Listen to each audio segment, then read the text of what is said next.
So, 2 weeks ago, we were out in Labyrinthos. We were having some references to A Realm Reborn, and some references to the Coil series, and that's sort of where we left main scenario. We came back last week with myself and Kattenvos doing our way up through Palace of the Dead up until we finally got killed. Unfortunately, the problem was Kat's game seems to be disconnecting. I don't want to say the internet because her internet's fine. It's just 14 that's disconnecting. So it's like she's having a 14 problem. So we're going to continue with MSQ today. As much as I would love to keep going with Palace of the Dead and everything else deep dungeony, well, I need my duo partner, you know? So,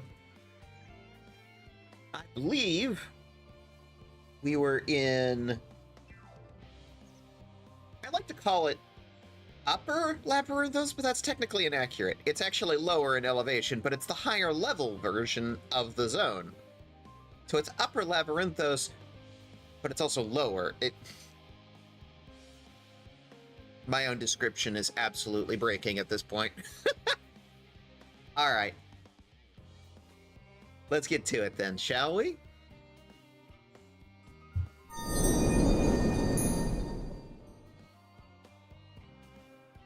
Okay. Here we go. Ooh. She looks cute, but I'm gonna have to do more with that plate design later. Because we were talking to Alpha now, I believe. Yay!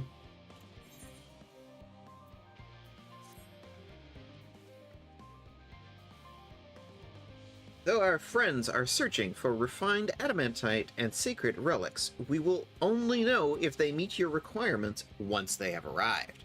Hey, Ari! Nice to see you! How you doing, hon? We're gonna 14 of it today. We're gonna talk to Alpha now. How you doing, Ari?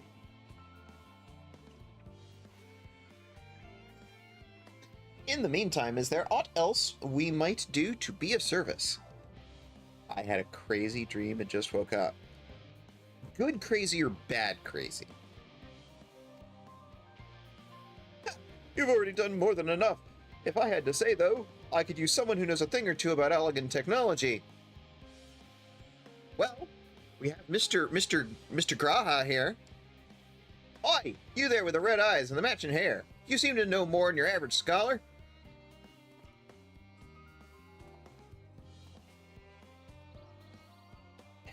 If only Master Coco knew how right he was. Yeah. Yeah, I'd say Graha knows a thing or two. Like Fallout post-apocalyptic, and I led an underground rebellion. Okay, you know, that sounds awesome. Not gonna lie, Ari. That sounds awesome.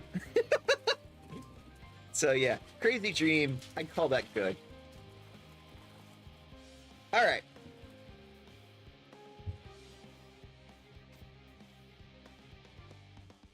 While he and Graha establish a rapport, why don't we help him with preparations for the Great Exodus? Indeed, this would mean going above and beyond the terms of our arrangement, but I propose this is not to curry favor. As confident as I am that we will succeed, we must be ready for every eventuality. This would be an opportunity to familiarize ourselves with the logistics of traversing the great expanse, and if nothing else, it beats twiddling our thumbs while we wait for adamantite. I mean, he has a point.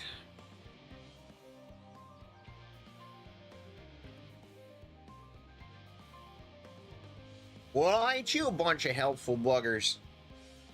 If you have a mind to lend a hand, I know where you ought to go. Charlian Hamlet is lousy with researchers and scholarly types, busy in themselves preparing for the Exodus. Pah! That lot need all the help they can get.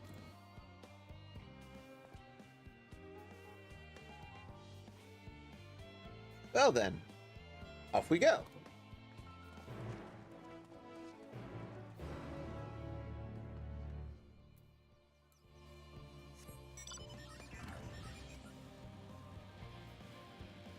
Let me know how the volume levels are there, Ari. Too high, too low? From where I'm sitting, 14 looks a bit on the quiet side. Just looking at my meters.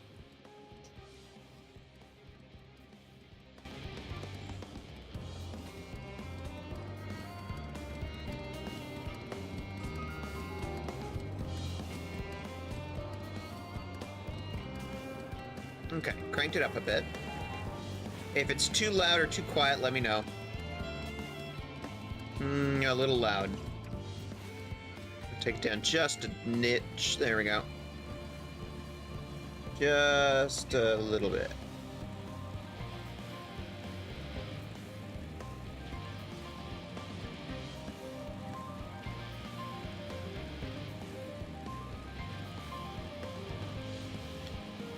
Well, I have my browser always set to less than half of my whole system. That's fair, but it's like you can also hear what's going on, and it's like, you know, you stream also, so it's like, you tell me what you think as an outside observer. Hey, it's Cat and Buzz. Meow. Sound amazing. Well, thank you, dear. I appreciate that. Hi, Canvas. We have an Ari Riari. And a Hrothgal. I seem to be missing... There we go. This guy.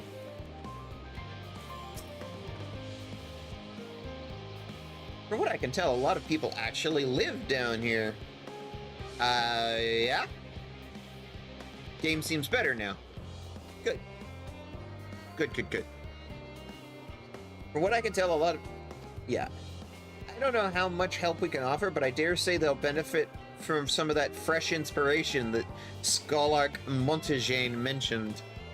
Let's start by asking around, ideally without getting in anyone's way.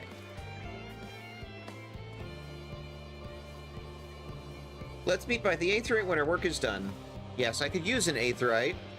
It took me 6 minutes just to get out here.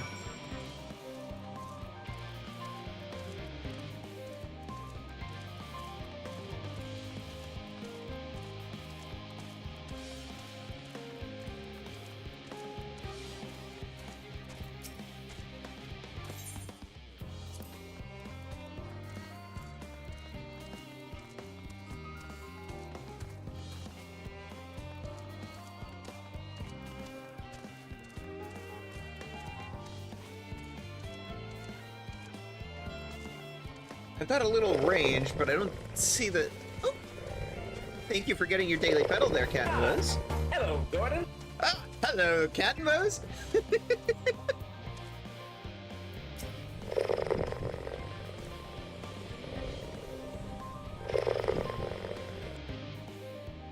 Oh, hello. Are you one of the new helpers? Working on the Aether Burner? Oh dear, I hear things have come to a standstill on that front. Even so, I'd choose that over my current duties, checking and loading samples day in and day out. It's tiring, thankless work. Still, no one will be cross if I misplace a few legumes or what have you. The forum's got enough on their plate as it is, deciding who gets to board the Ark and all. A lot of people have powerful opinions about that. My heart goes out to Master Fortune and the others. Hardly get a moment's rest, I expect. Do they even sleep? Yeah, we have some concerns on that one, too. How do you decide who gets to live and die? That's, kind of a problem.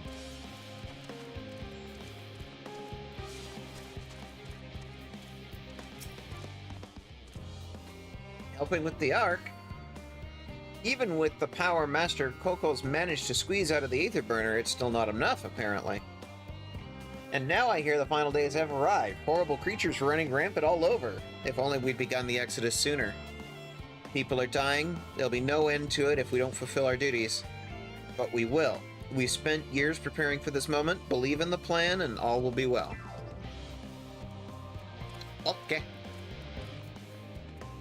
Okay.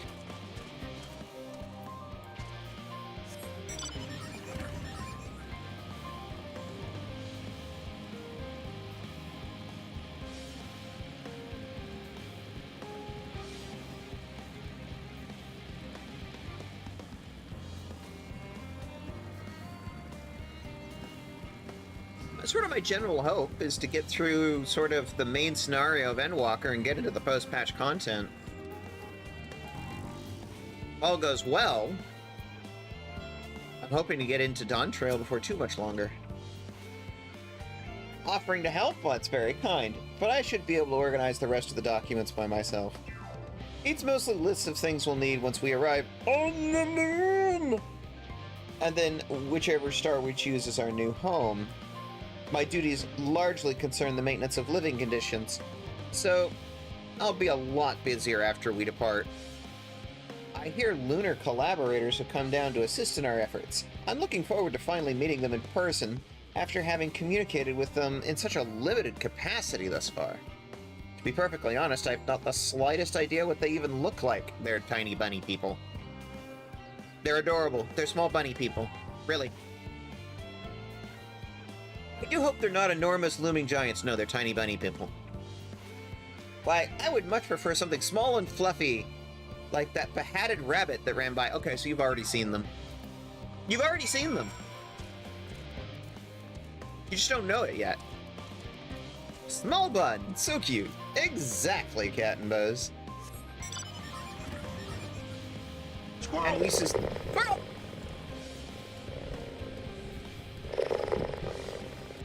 No squirrel. Thank you for the redeem, Captain Buzz. Alright. The first thing we need to do is get our hands on the crystal. We need to stroke it lovingly with our hands. Facets.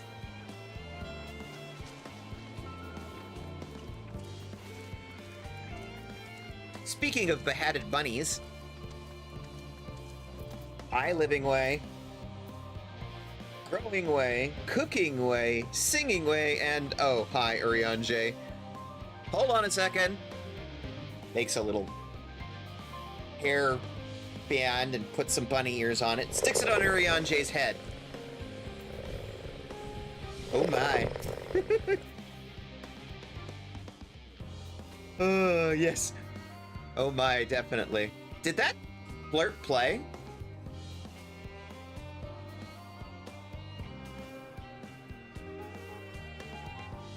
Oh my. Yes, it did. Okay, it was just lagged. Okay. Gaze in, gaze hot. I want some and there's the next one. Okay, cool. Yeah, it's just, the first one was, wow. It was like a 15-second delay. Amazing. And I have like low latency on the stream chat set. So it's like, it shouldn't do that, but apparently, the first one was just very delayed. Anyway, thank you, Cat and Buzz, for the using the soundboard redeems. That's what they're for. Fancy meeting you here, Tigress. How's your head? I kind of beat the crap out of you earlier. Feeling better? Our friends in the forum brought us here to see their teeny tiny toy boat, which was quite impressive considering they didn't use any creation magics. Yeah, we have to do things like by hand, with actual like crafting skill. Silly bunnies. What we're really interested in is Aetheris itself, though now we find ourselves in sort of a funny, underground miniaturized version of it. Yeah. This is actually kind of what you should do with your moon living quarters, is something like this. This would go much better. It's funny, of course, that the Sharlayans and you have so much in common, We were hoping the forum would give us a guided tour, but it appears they're rather preoccupied. Now that doesn't surprise me. Honestly, all that time to prepare and they're still not ready. I mean, they don't have creation magics. What did you expect? Also, they haven't been around for hundreds of thousands of years like you. Just saying. I suppose we'll have to show ourselves around, or at least that's what we were planning to do until we chanced upon Oriange and your good self. Please, dear, my bad self, my bad self. Since we're both dawdling around, engaging in idle chit-chat, perhaps you could show us a few points of interest. Won't that be fun? Okay. I'm now our tour guide. Try as he might, Oriange cannot free himself from the labyrinths. Tour of Labyrinthos? Unexpected, yet prudent suggestion.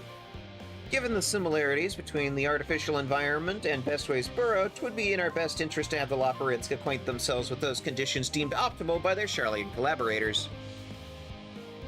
I fear, however, that continued reliance upon my limited knowledge would risk narrowing rather broadening their perspectives. Maybe you would be better to... You're gonna voice this off onto me? What a marvelous idea. Might we begin with a big what's-it over yonder? Oh lord, you're foisting this off on me. Ah yes, the what's-it. I shall leave this to Tigris. Okay. The what's-it.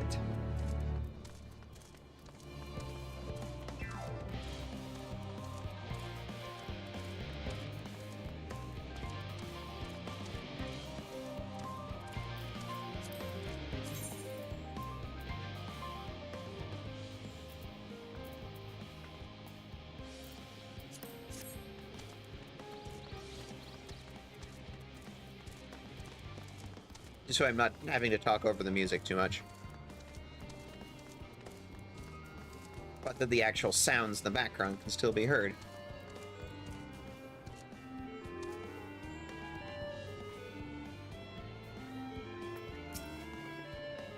You're singing. Goodness me, to build something so large without creation magics is positively stupendous. Oh, baby, you've not even heard anything yet. You ain't seen nothing yet. Perhaps you could direct our attention to its most important features. Okay. Singing way is singing. Mushroom-like thing. Behold it! This looks like the trees in Greatest Endsvale. Hold on, that's a bit strange shape. Thin at the bottom, big at the round at the top. Quite tall for something so imbalanced. Oh, now it makes sense. That's where they store the water. Yes, it's a water tower. Metallic tube. That water I hear in the big tube? Yes. Must be because of the cogs in the gigantic wheel at the top. It's a suction pump. Ah, I see. That's how they drop the water. There's probably some sort of spiral-shaped mechanism in it, too. Yep, Archimedes screw. Tanks. It's a little hard to see from here, but is that a golden pipe connected to the top of the tanks? Yes. And I can see the window, and I can see through that window another pipe at the bottom. Ah, this must be for purifying the water drawn up from below. Yep. Are we done gawping at tanks?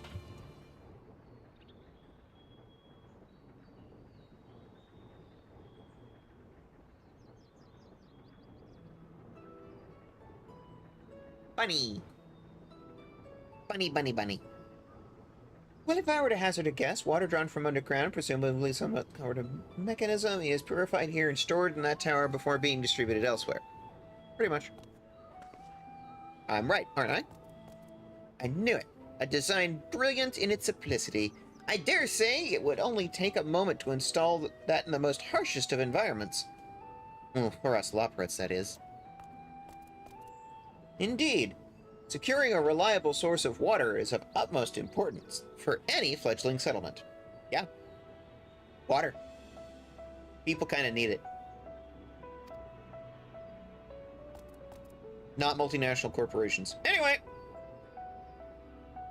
We have read, however, the people of Otheris sometimes make their homes in arid deserts as such. How are they able to survive? Effort. Areas near waterfalls are common sites in the villages of Girabanya. There's also settlements in Thanalan are built near oases.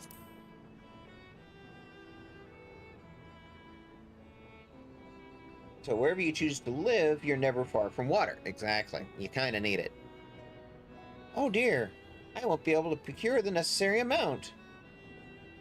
We can provide enough water to keep them from drying out completely, but it would appear that they rely on far more than we'd anticipated. A few adjustments may be in order once we've calculated the average range of consumption per individual. Math! The bunnies are mathing. Might also be worth learning more about how exactly they obtained their water in the first place. Now there's a story. Master Alphino spoke of the machinery responsible for that feat during our journey through Logisticon Alpha, didn't he? Mayhap the Loporritz will share his appreciation of this engineering marvel. Nerd! Exactly, Cat and Bose. Oh yes, that sounds absolutely splendid. We must journey beyond the sanctuary of the Charlian Hamlet. I shall lead the way. Okay, you kids have fun now. A valid concern indeed. We could not help but notice its many dangerous-looking creatures with big, nasty teeth lurking beyond the safe confines of this settlement. Yeah, you've never actually been on Otheris, have you? Were we not escorted here by burly custodians, I dread to think what have become of us.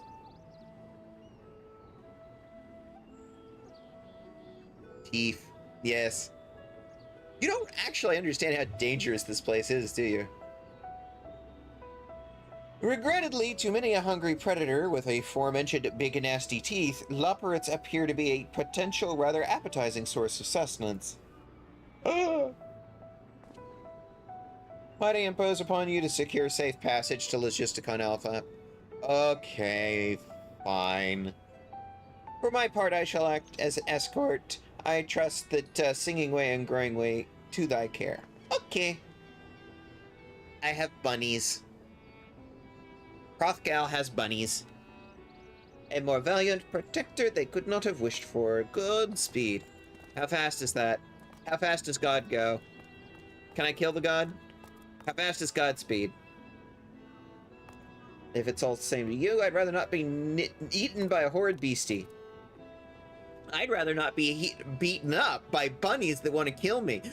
That's right, I haven't forgotten that growing way. Anyway.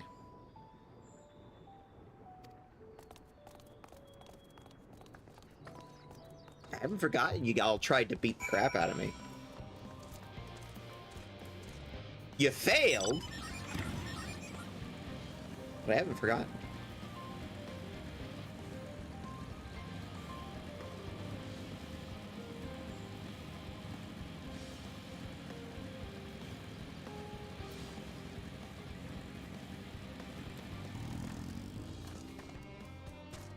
We're not singing now, apparently.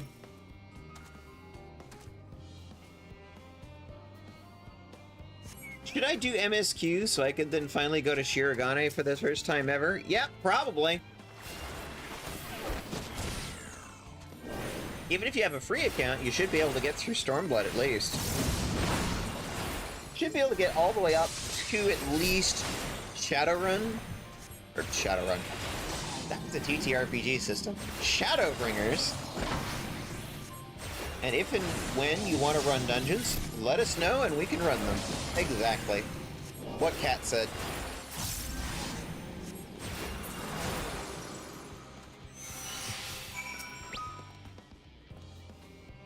Turn the volume down just a bit. And if and I choose my sub over food, I can always eat ramen.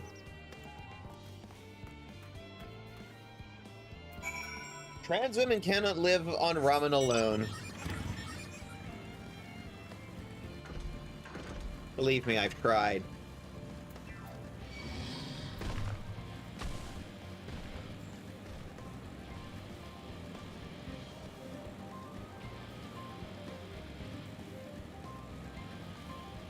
Lol, but we can sure try. Yeah.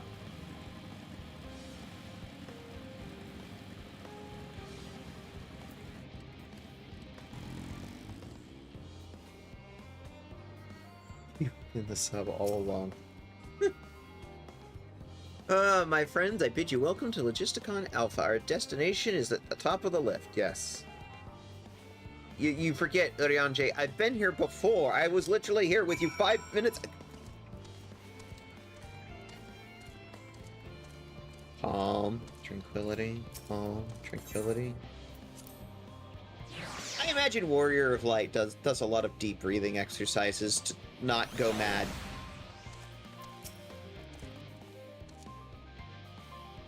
Marvelous, simply marvelous. So this is where the magic, or science rather, takes place. Oh. Oh. Oh.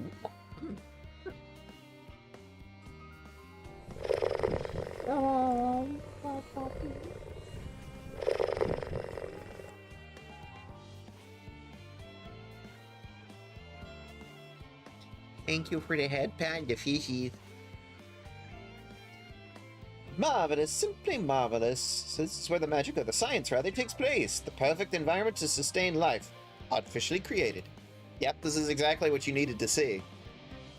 The knowledge we gain here will be essential when we start looking for new stars for your kind to inhabit. That assumes you'll find any. Apparently, most of them don't even have air for you to breathe. Yeah, we kind of need that. You're very lucky that Atheros just so happens to provide everything you need to thrive. Yeah, we wouldn't be here otherwise. Or did mankind turn out the way it is because of the available resources? Yeah, that's actually the more likely explanation. Either way, it's nothing short of miraculous, and I cannot wait to see more of it. Boy, you're an excitable bunny. 89. Agricultural shock.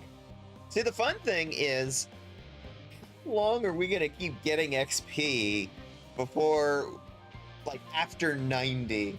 Because I suspect we're going to get into Dawn Trail and be like 93 or something.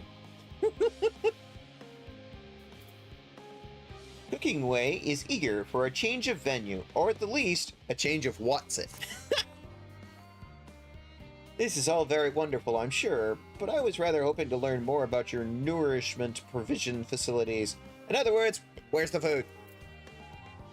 I believe that's down at Merrill Agronomics. I imagine Singing Way and the others intend to study every conceivable facet of this apparatus. Wouldst thou be so kind to escort our visiting culinarian? Yeah. Fellow culinarian. Even his incredibly vivid, if not too verbose, descriptions cannot compare to sampling them myself. Yeah, he's a bit verbose. Not to mention, Atheros will soon be no more, so I must learn all I can while there's still time. And this is why you level other classes. Yeah! I don't know that I have anything in the docket that's high enough.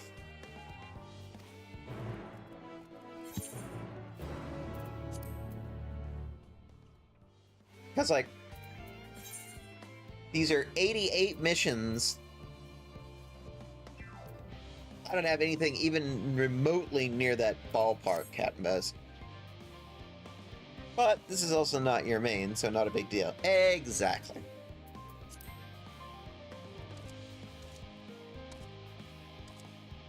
Okay, so we need Cooking Way.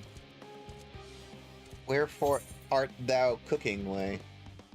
Oh, over there. Okay, fine.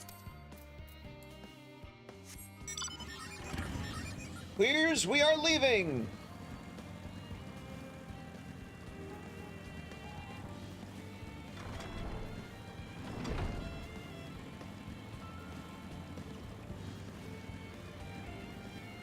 I'm just a weird freak that doesn't like wasting XP, and that's fine. Personally, I don't think I'm wasting XP, but well, to each their own.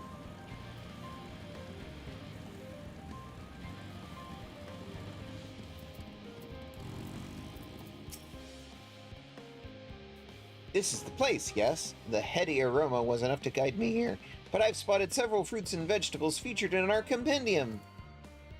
I'd dearly love to try some, but I read that those that help themselves to farmers' crops without permission are often caught and put to the pies. Where did you read that, Cooking Way? Where did you read that? Perhaps you could ask whoever's in charge if they'd be willing to part with a few samples? I have a bunny.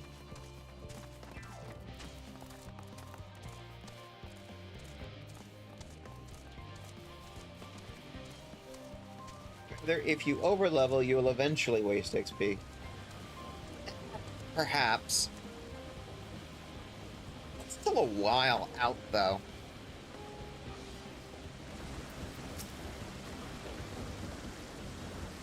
What a fine mess this is. Excuse me, Jedkey. Ah, you're the one that climbed down the mine shaft. Yep, that's us. I'd show you around if I could, but I'm rushed off my feet preparing for the Exodus. And I'm not the only one. We've all got to find ways to do what we can... what we do down... We've all got to find ways to do what we do down here, up there. First on the moon, then wherever the Forum decides will become our new home. You assume we find one. It's all so sudden, so unreal. Don't you want to go to the moon? Well, it's better than waiting for the final days to claim us, but no matter how carefully it's all planned, we'll never be able to take every variety of flora and fauna with us. Even the ones we can take may not survive into their new environment, so many species doomed to extinction. Sorry, that's not what you came to talk about, is it? Nothing quite so dire, I assure you. We merely wish to sample a little of your produce, if we may. Oh, by all means, help yourselves. Much appreciated, my good fellow. Where to begin? Here, let me get you a lemon. I'm so mean.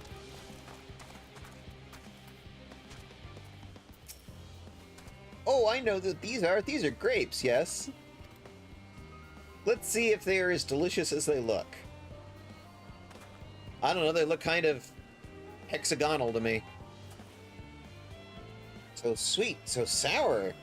The taste is much like a ripe philosopher's carrot, and yet the texture is definitely different.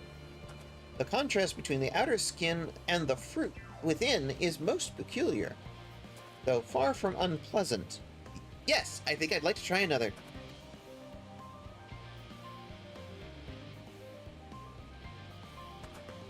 Well, that's certainly given me some food for thought. I see what you did there. Though in a far less visceral manner than any philosopher's carrot, but tell me, what's your opinion of grapes? I'd brave an erupting volcano for a choice bunch. References to the past. Yes, they are rather Moorish, aren't they? From what I've read, quite versatile too. Something about people stepping on them to make intoxicating beverages, as I recall. Anyway, that's enough about grapes for the time being. On to the next treat.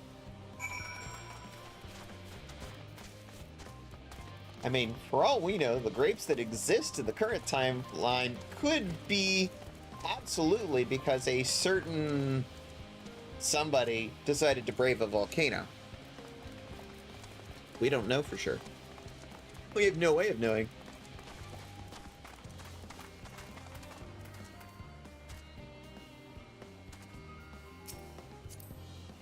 Excuse me. You're in the way, dear. Thank you. Orange by name, orange by nature. What came first, the fruit or the color? Who cares? Let's eat.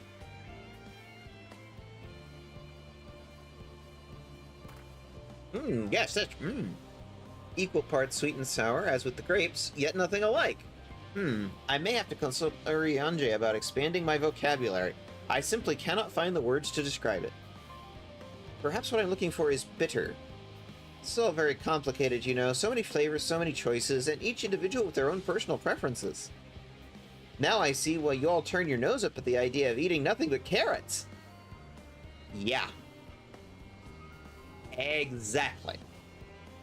Marvelous though they still are in my estimation, let no one say I said otherwise. Ah yes, but speaking of carrots, I've yet to sample any of the vegetables. Let's see what's in the field over there. Okay, looks like it's way on the other side.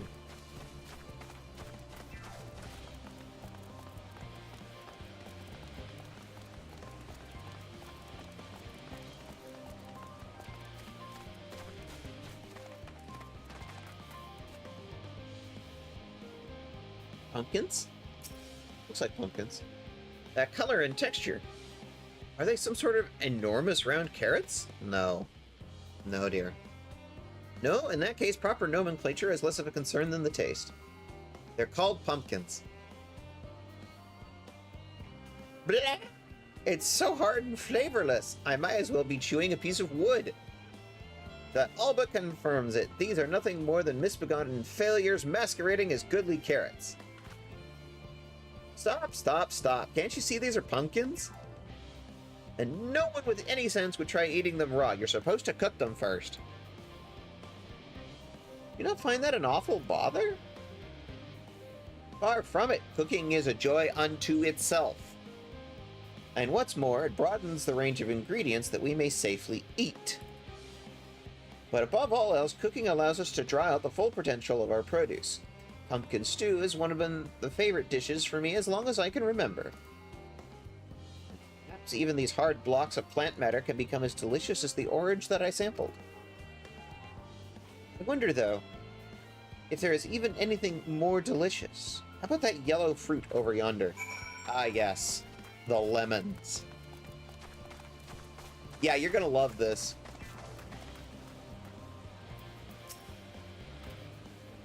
What a wondrous fragrance, and with any luck, it'll have flavor to match. I've no idea how these are eaten. I'll just bite into it. My tongue, is this poison? A lemon? You mean it's supposed to taste like this? How can something so similar to an orange be so revolting? pH levels, mostly. Maybe sometime before my palate recovers from this ordeal. As such, I had best call an end to this round of sampling. Let's say our farewells and return to the others. Aw, but I haven't taken you to the last stand yet.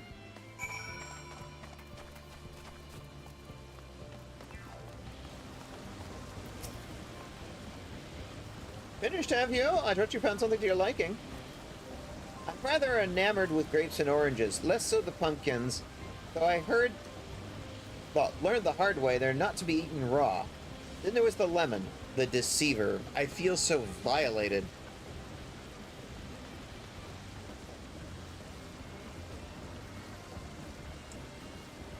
Okay. First time, was it? I hate for you to leave with a bad taste in your mouth, in more ways than one. So I'll give you this lemon muffin I baked. If this doesn't change your opinion, nothing will.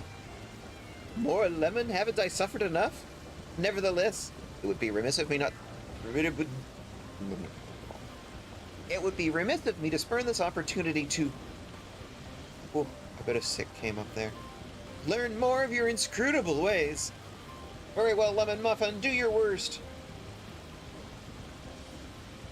Muffin, muffin, muffin.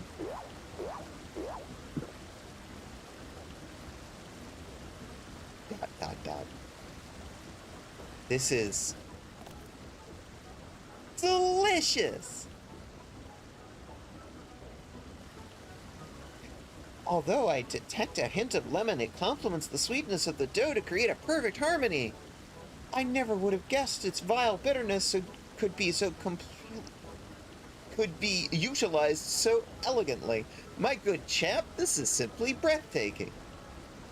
See, we rarely use lemon in its natural state, but it has a starring role in all kinds of recipes. The same is true for many other ingredients, like the pumpkins. It all comes down to making the most of the resources at our disposal, and sometimes that can even be the difference between life and death.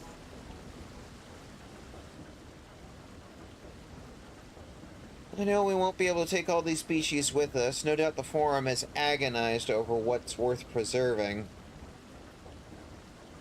And what will be consigned to history. Hard choices. But make them we must if we're to survive.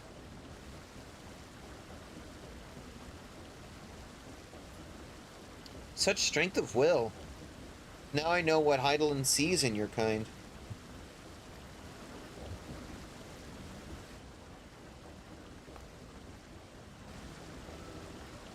Mankind, Thaloporates, we were both born from the accumulated knowledge of the ancients. They learned all there is to learn about the nature of sentient life and the fates of the stars themselves.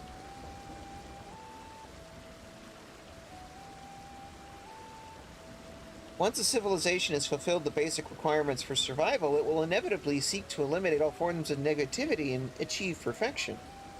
And therein lies its folly and its downfall. For perfection is an unattainable ideal. 'Tis a paradox of the immaculate carrot. Yet civilizations since time immemorial have deemed the pursuit of perfection as progress. They pay no heed to the costs incurred in their futile quest, and all too often become the architects of their own demise, their dreams forever unfulfilled. What then is the alternative? The answer lies in knowing that our existence can never be perfect, to be content with what we have and to make the most of it. But also to strive for better.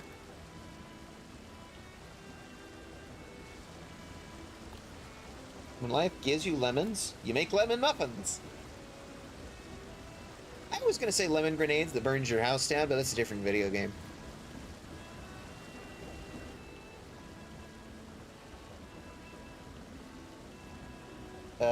Pardon my Eorzean, but how in the seven hell do you on about? Who are you, anyway? Cooking way at your service. I'm here to prepare for the trip to the moon! And once you get there, you'll be able to try my carrots. I've been growing all different kinds. Don't worry, there'll be room for your crops too. We'll work together to preserve as many of the Theros' species as possible if you're up for the challenge. Yes, of course. I look forward to it. Yes, we should probably keep you guys working together. Well, this has been highly productive. Probably. Let's go see if Urianger and the others have run out of machinery to inspect, shall we? Bye! Grenade! I love how I've been dominating the conversation.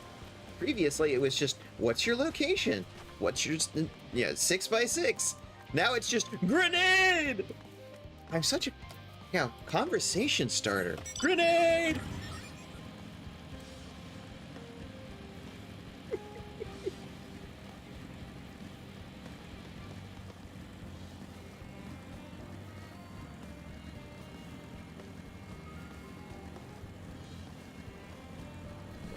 Bustable lemons that burns your house down. It's all coming together. Exactly, Catbuzz. Exactly. It's all coming together.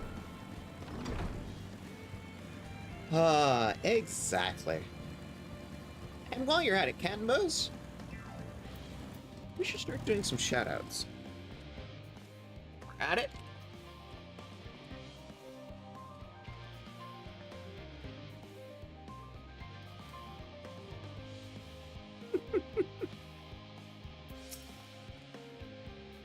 This was most enlightening, especially the part with the lemon muffin. Yep. Actually, I was wondering, do you know any other places famed for their cuisine? Limsa Laments is home to the Culinarians Guild, and many less than savory establishments.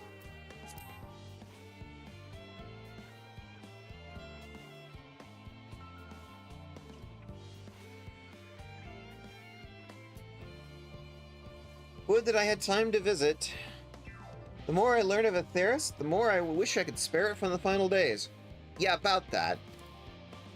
Alas, Heidelin's orders are to flee, not resist. Yeah, about that. Only there was some other way. Yeah, about that. Ariane J appears to be tallying the Loporiths in preparation for imminent departure. I trust thy time at Merrill Agronomics did cough. Bearer fruit. Oh, Ariane J. You did psychic damage to me with that one. Our efforts, too, were rewarded. We now possess an embarrassment of educational riches. No doubt our guests' relentless pursuit of knowledge could occupy them and us for a fortnight, a last time of the essence. Let us return to the Charlayan hamlet forthwith. I shall gladly attend to every Loporith there, should further questions within my power to answer arise. Okay.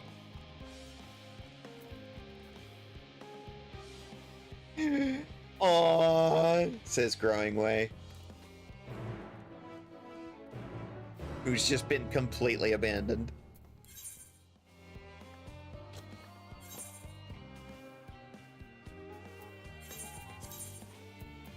This time I'm going to cheat and go there directly.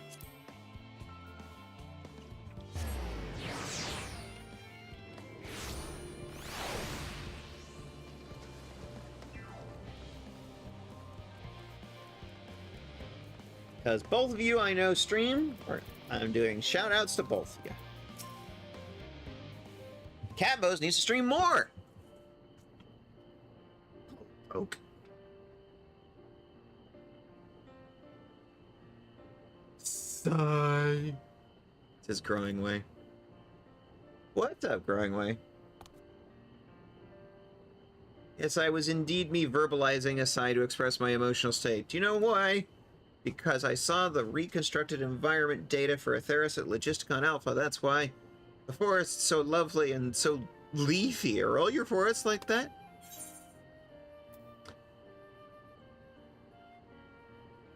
The Black Shroud is indeed quite leafy, and a place of utmost tranquility.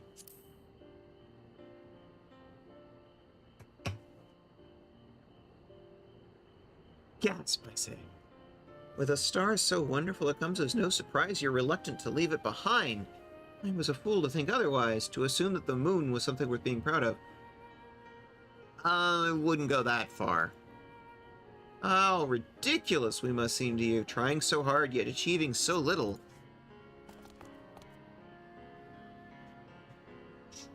Not at all. Thy works are no less worthy for their uniqueness. I thought I heard tiny voices. Dad cred.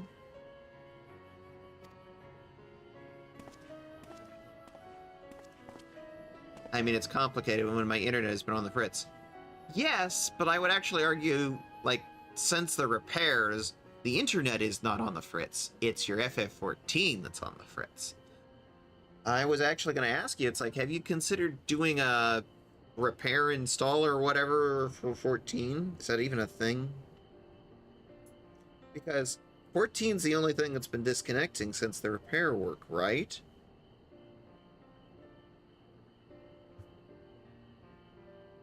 The other option is trying to see if... Says Ari? Oh, hey Pat. The other thing I was going to suggest trying, and this is something I've actually used in the past, is I know you tried a VPN and it started disconnecting every... I think there's like 10 lag spikes, but that's also kind of normal. Oh, thank you for picking up your daily pedal there, Ari. Something you might...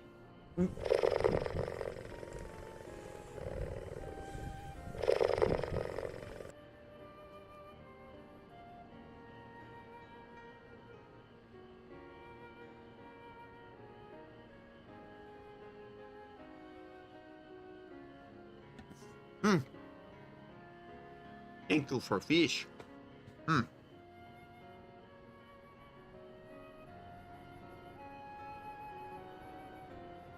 Something else you might consider, and this is something that I've actually had issue with in the past with 14, and this is issues with route. When you're talking about computer networking, route sometimes can break down if specific routes stop or lag and start disconnecting. A good way to fix that is with a VPN. Now, I know you tried a VPN last week and it was breaking every minute or so. I'm going to posit something, and this is me wearing my network engineer hat for a second, Cat and Bose. Have you considered a different VPN? I was going to throw to you the suggestion of, hey, have you tried Mudfish? Mudfish might be a good way around the problems you've been having with FF14, because only 14 seems to be affected right now. Now, I immediately know what you're going to say. Yeah, nope. This is something that maybe we can talk about later, but I can walk you through it because I've had to use Mudfish a few times with 14, and I want to see if that solves your issue with the disconnects. Just a thought. Nums for the cutie. Aw, thank you, Ari Riari. I appreciate that. Oh, I was able to glean a fair bit from the researchers while helping to move their cargo, says Dadcrid. Preparations have proceeded without interruptions here, so despite news of the coming end, we have the forum's leadership to thank for that. That doesn't mean that people aren't worried, though. Quite the opposite. Knowing disaster could strike at any moment, they hurry to complete their work, equally aware that a single error could be the difference between life and death. We can hardly tell them there's no cause for concern. Sure, Cat and Bose, we'll have a conversation after stream at some point. Probably this evening at some point.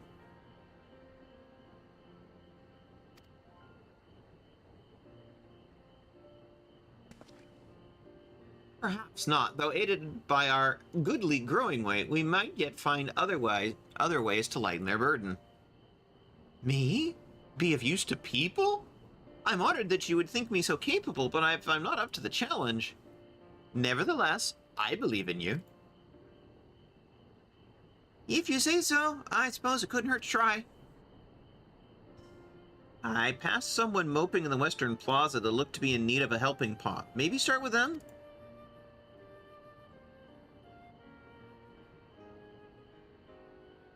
Tis as good a place as any. Come. Rabbits, rabbits. Let's see if we can get the rabbits helping people.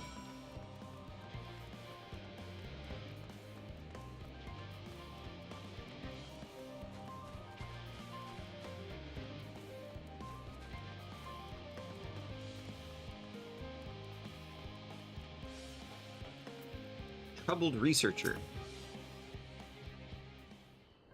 Dastardly weapon!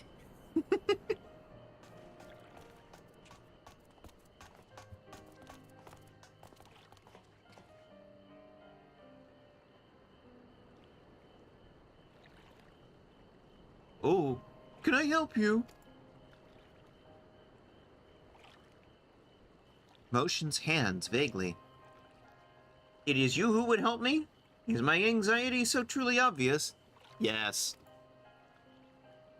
A burden shared is a burden eased. Play tell us thy trouble. Those little fellows do look like good listeners. I'm an engineer, you see. And what they say of the ship, it's the sum of decades of Charlian engineering, and it's built with peerless, elegant technology. All true, but I know that's none of that's a guarantee. We've never launched a spacefaring vessel, let alone flown it in the great expanse. All the tests we've run have been on the ground. All the tests we've run have been on the ground. Only operational personnel and cargo will be aboard for the first voyage, but even so, if it fails us, what then? And if it doesn't, it could fall apart on the next flight or the one after that. We've done everything we can to prevent that from happening, but it hardly matters. We thought the Aetherburner's design was flawless, too. And look how that turned out.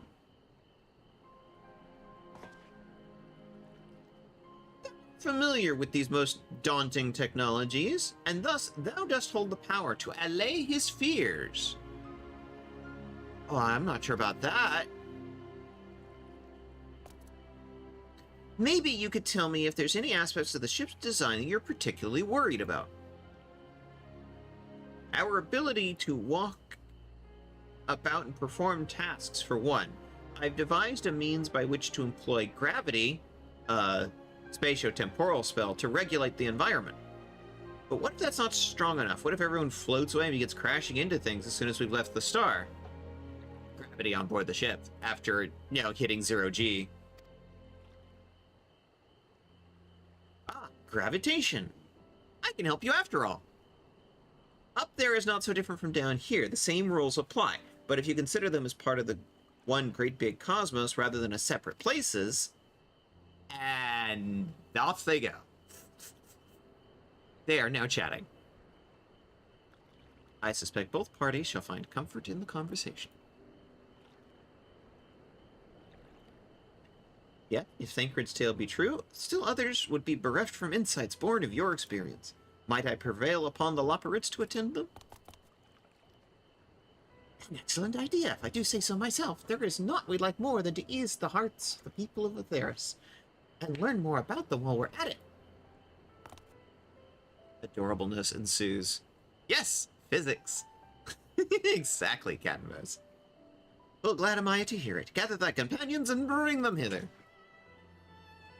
You have a gift for finding souls in need. Right, seek them out. Seek out the distressed and the apprehensive and inform them that help is at hand. Yeah, give them a bunny to talk to, who's also incredibly intelligent and somewhat technologically advanced and has experience with the moon. And yes, I'm going to keep saying it like that. The moon! I shall await them here. I might introduce each to a suitable Loporrit. Vague chest pat. Oh, I do look so forward.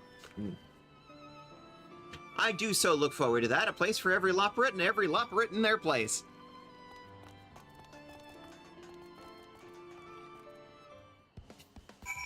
Physics Wabbits. Or Wabbit Physics? Why not both? ¿Por qué no los dos?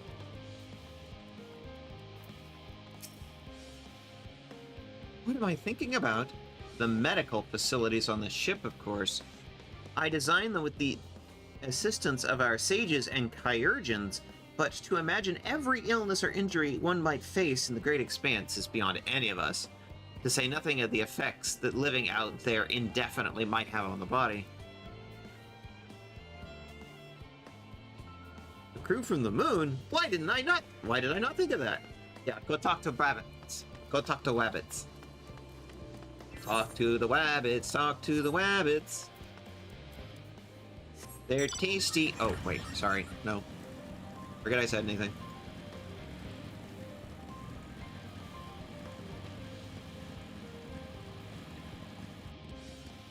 Okay, nobody over here.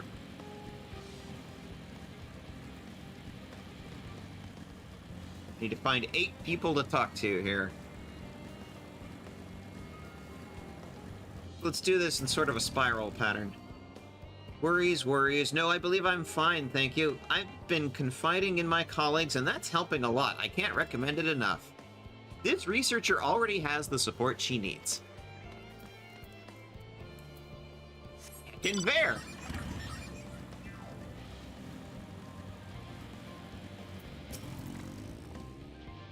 Have you heard anything of what's on the moon? I have no doubt that we can make it up there, but the searching for a new star part of the plan is awfully vague for me.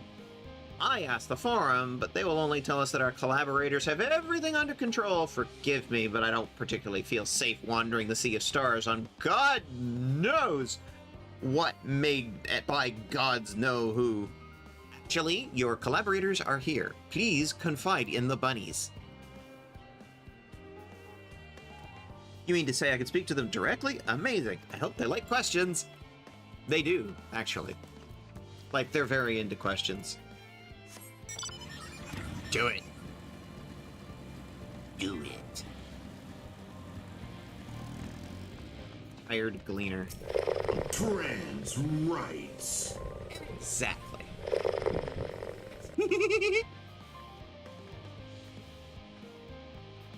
Exactly, Captain Buzz.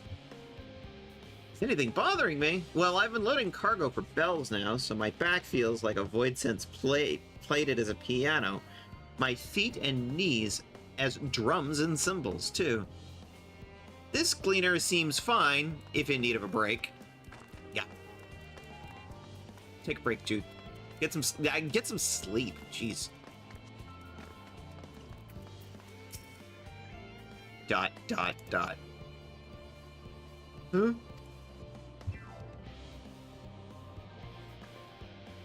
Consult our collaborators? I suppose that would be more effective than sitting here brooding.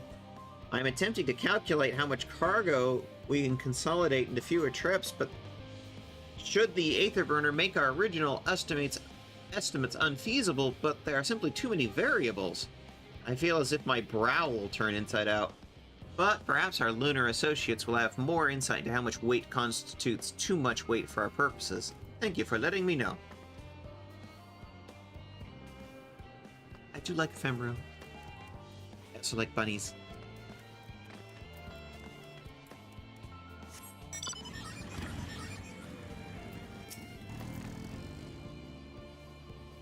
Tiny small.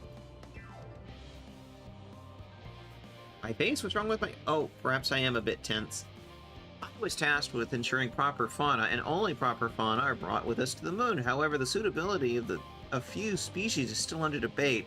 I can hardly make a decision myself when I know so little about the environment up there. We have bunnies. Please talk to bunnies. Including the Lockports in this discussion is a wonderful idea. I will, thank you. Perhaps their biology might offer some clue as well. They're bunnies. They're intended to be cute.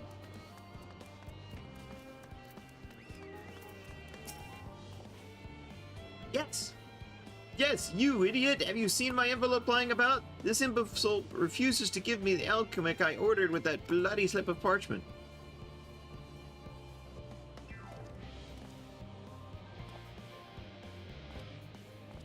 Well, if your friends have a spell to make me remember where I dropped my damn envelope, I doubt I'll be more help to you, and you've wasted enough of my time already. It would be unfortunate to inflict this man upon the Lockports.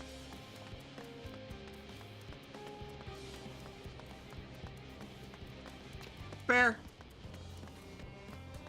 They have enough problems. Logistic engineering. Blasted assistants. Where have they gone off to at a time like this? Beg pardon. I have not time for idle chit-chat. I need to reconfirm that my aether levels are consistent throughout the vessel's machinery, and it seems I shall have to do so single-handedly. I swear, when I find those assistants of mine. Wave hand. Lockports could help? Why didn't you say so? I just did. At least they won't moan about how they've checked it 24 times already and haven't slept in weeks, lazy sods.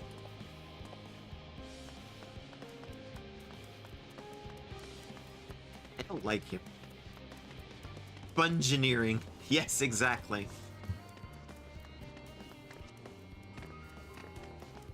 Bungeneering.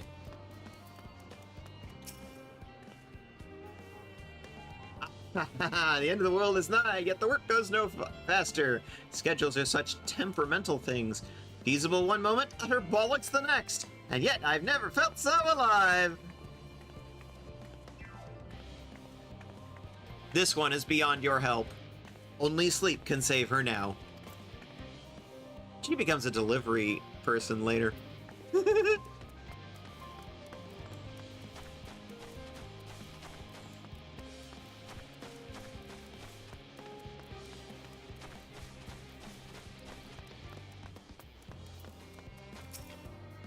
Hi.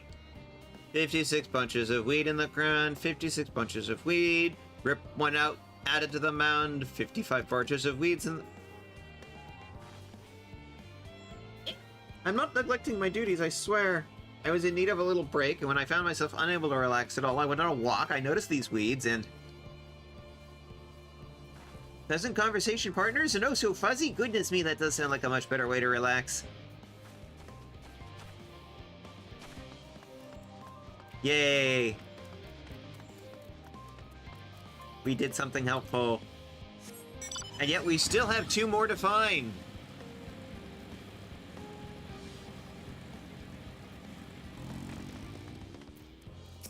Hello? Concerns? Nah, no point of worrying at this stage. It'll only make the going slower. This woman seems to be coping well. Press X to doubt.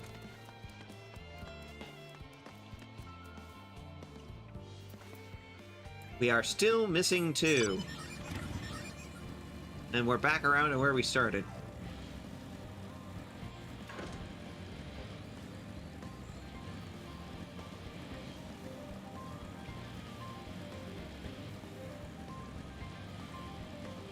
Aha!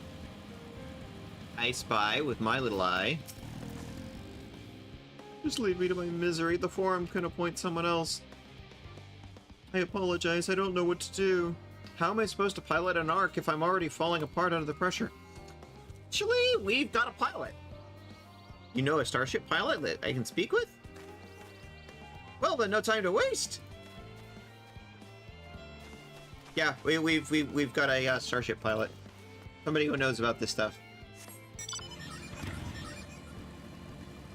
Mind you, he tends to fall asleep a lot. His name is Sleeping Way, but you'll figure it out. I want a motorcycle for my Lola. Insert trike joke there. Well, I am a dyke on a bike. Apologies, but I'm waiting for a delivery. Whatever it is, we'll have to wait. This cleaner is too busy to chat. Okay. Still looking for one more.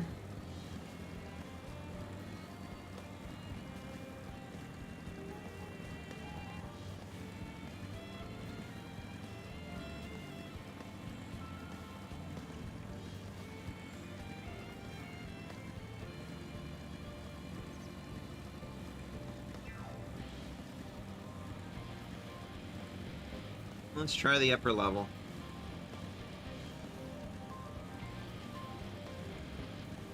I hate how this becomes a game of hide and go seek.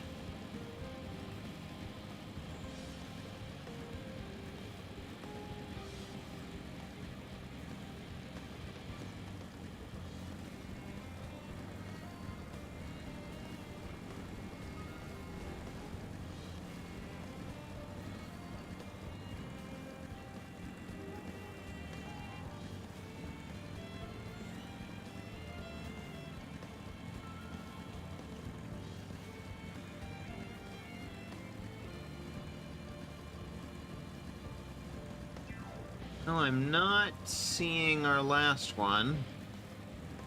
But I have no choice but to keep looking around, so...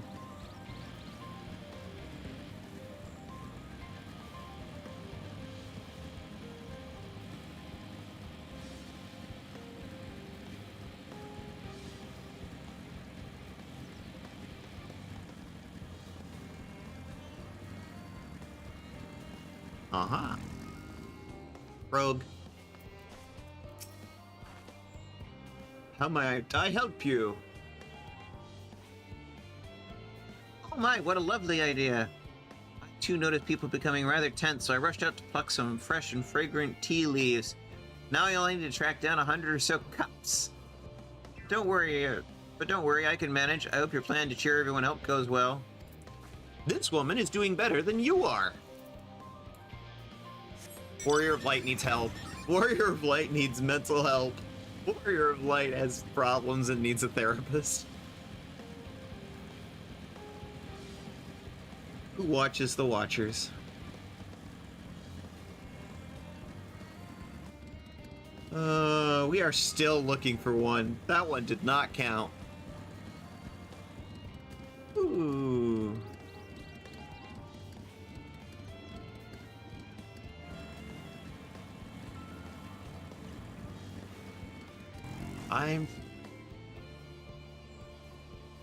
It's the pay-to-win bike. Well, yes, but I didn't pay for it. I got it as a gift from somebody way back in the day. I'm just a trans on a chicken, and I need to upgrade. The one I want is the Tron one, which actually is a... Oh, yeah. Okay, yeah, I know which one you mean. But you can get it if you have millions of gil.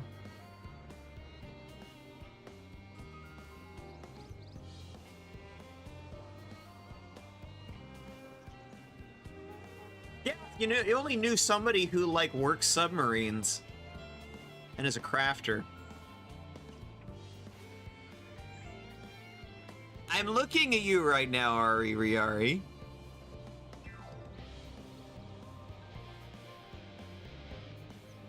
Hi.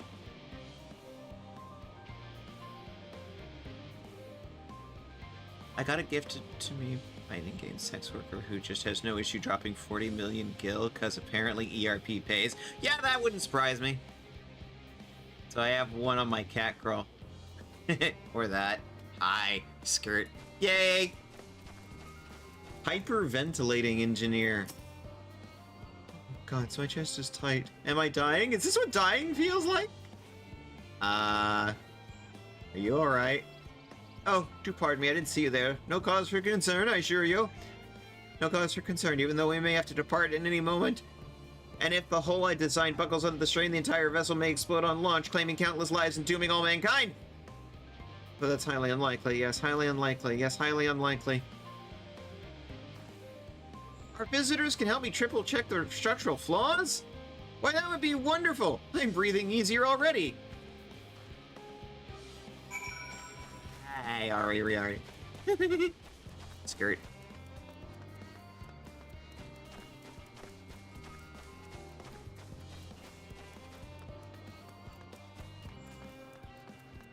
Hrothgal in space.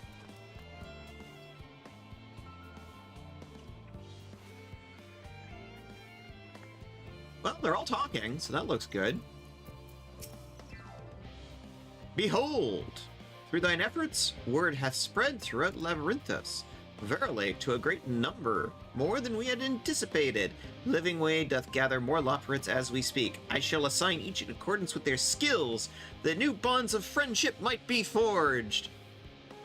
Should great matters require not thine attentions, watch over them, I prithee. Okay. I'm just gonna stand here and observe.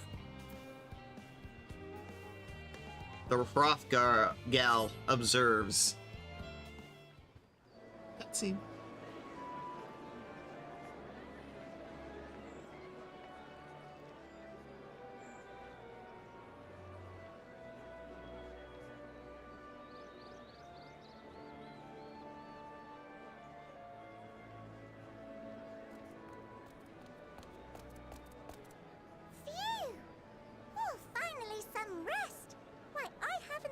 So much in, well, in forever. Lively, isn't it? The town is abuzz. Everyone eager to meet with our friends from the moon.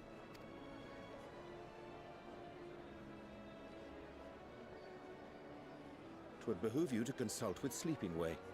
As our moon's pilot, his advice should be most pertinent.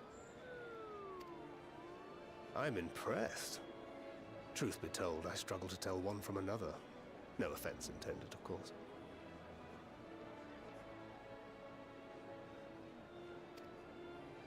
None taken. After you and your friends left Mare Elementorum, we spent no small amount of time with your Urianger.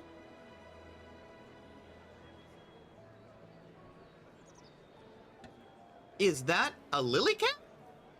There, lily cat. It's Living Way, yes! Meowdy, hey!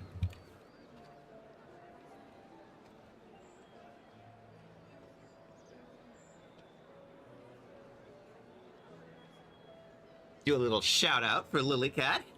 Hi there! Alright. Ari, Cat and Bows, meet Lily Cat. Lily Cat, a trans girl from the Eldenwood group. Y'all should like these Loporrits. Y'all should get to know each other. Y'all should hang out. Y'all should follow each other.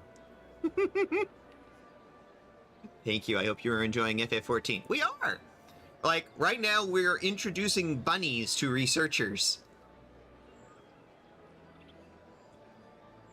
We are in the latter end of the Endwalker main scenario. So, Spoilers. If you're not that far yet. Oh, the conversations we had. Also, we have He a told us Twitch all about affairs, ad coming answered up. our every question, no matter how trifling or trivial. So I'm thinking I kind of want to do a little bit of a be right back, let the Twitch run its ads, and then come back for Lopperitz. I'm thinking, let's do a little bit of a BRB, run an ad break, let Twitch do its thing, and come right back. Raid time in FF14. Understood. Have a good raid. I hope you get all the loots. May you get many raid kills. Have fun. Alright. Let's go into a little... Be right back. Run the ad. Everybody self-care. Take care of yourselves. Take care of each other. We'll be right back in 3 minutes.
Twitch ad break is done. There we go. Back to Lopperitz and the moon. Oh, the conversations we had. He told you all about Atheras, answered every question, no matter how trifling or trivial. Look!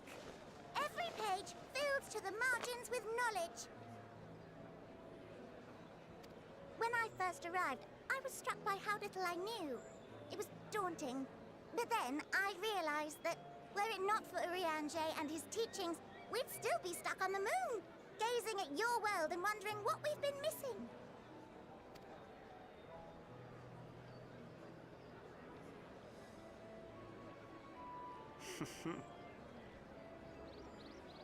What would they think if they could see Urianger now? I dare say they'd be more than a bit surprised. And impressed, no doubt.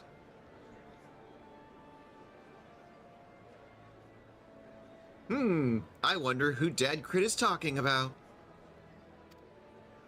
Master Louisoix, Minfilia, Papalimo, and not to forget,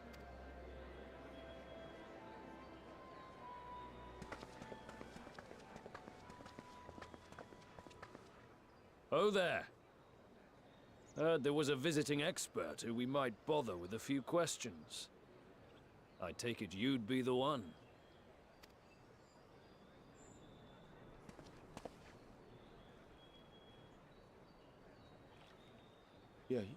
Yes, I am.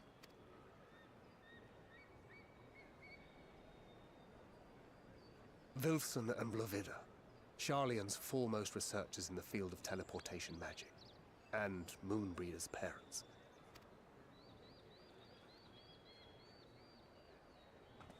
It hath been some time. Tis good to see you in good health. Likewise, old friend. Blovida and I were most honored to answer the call. Never expected this reunion, though, did we, dear?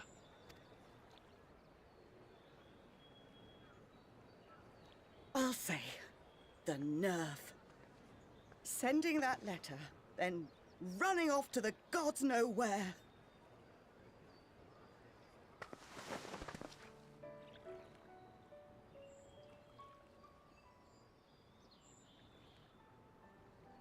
Do you have any idea how worried we were?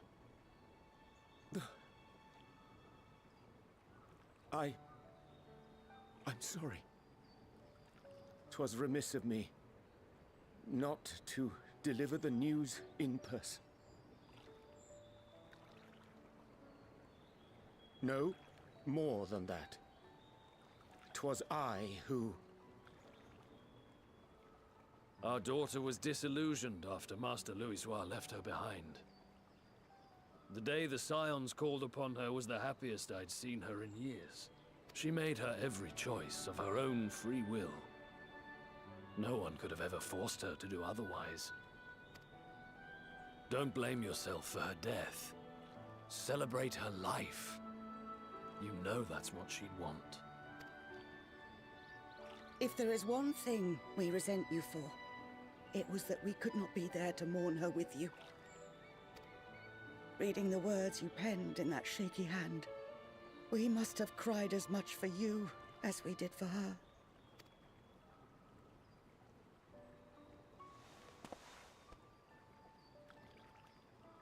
I'm sorry. I truly, truly am. I knew not what to say. Knew not how to express my feelings. Now we're making references to A Realm Reborn. We're making references to Moonbreeda, one of the most awesome characters who just got suddenly dropped. The poems and platitudes of wiser men, musings on sadness and loss, studied and memorized, and meaningless in the moment.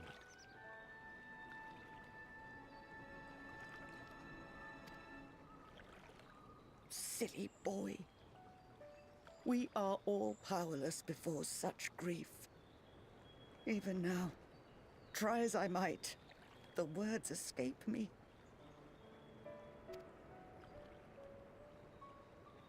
But in our hearts, we know. We always know.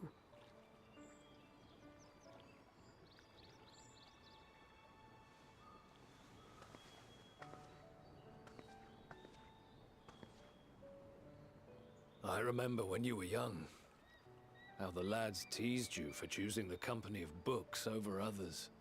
Our moon didn't take kindly to that. Be nice to Urianger, she'd shout, and give them a walloping. No matter how many times we scolded her. So we offered a suggestion. Rather than starting fights, why don't you be the bridge between Urianger and the others? She had to mull it over for a while, arms crossed, brow furrowed in intense thought. But from that day on, she never let you be alone. She'd drag you outside to play, pepper you with endless questions, read the same books you read, all to try and understand you that much better. I'm sure it was annoying and exhausting at the time, but she only ever had the best of intentions. And look at you now, at the center of the crowd. The reason there even is a crowd, having brought these people together. You've no idea how proud we are. To see the boy, our daughter, trusted and believed in more than anyone, grow into the man she always knew he could be. I can see her in you too. Feel her. She walks with you wheresoever you go. So thank you, Urianger, for being who you are.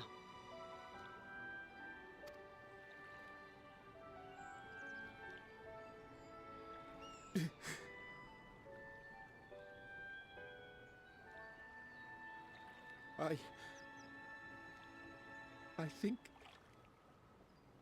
I can feel her too.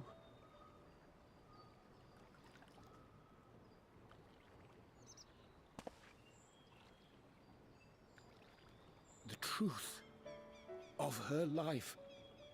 Not sorrow, but hope and love.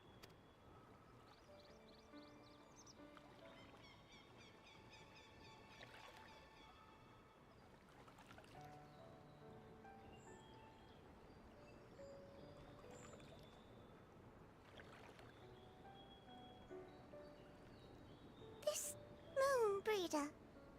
She was important to him, wasn't she? Yeah, you could say that. You could ask the man himself. Oh, no. But watching this exchange reminds me how much I've yet to learn about your world. And its people. You can live here your entire life and hardly learn a thing. And that's why it's too soon for this to end.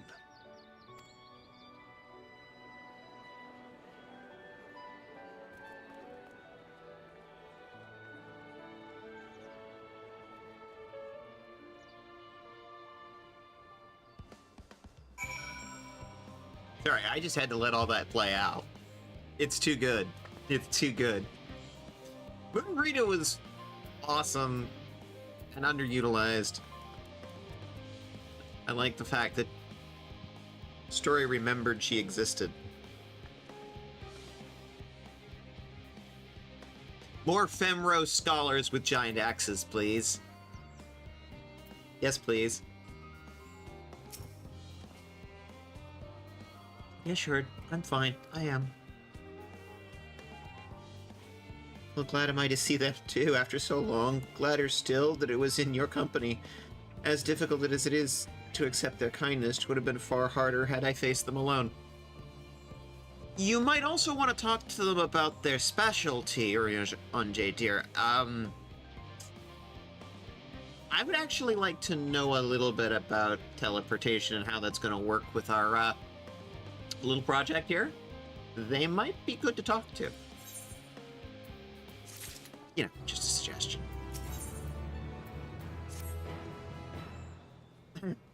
That has my gratitude for lending courage to the Loperates. Not disposed to rest on their laurels, several of our guests have elected to accompany my countrymen to their stations. Some few may still come hither seeking counsel, and so I shall remain to aid them as need be. If thou art needed elsewhere, do not let me detain thee. Okay. Dadcrid comes in with, as a matter of fact, I was hoping you might check on Alize. Last I saw, she was struggling to carry an enormous pile of boxes out the west gate. I could go myself, but we both know whose help she's less likely to scorn. Yeah, that sounds like Alize. Not to mention, much to my misfortune, I can think of several other things that I should be doing. Later. And Dad Crit is off.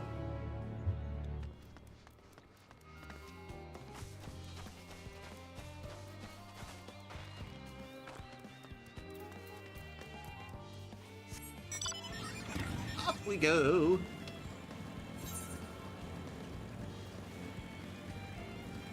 We need to make our way all around this circle. Need to make a little bit more progress going around.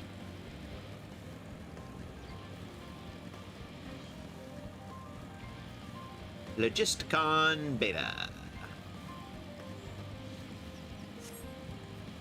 Please, you only do one logistics floor. You don't need multiple.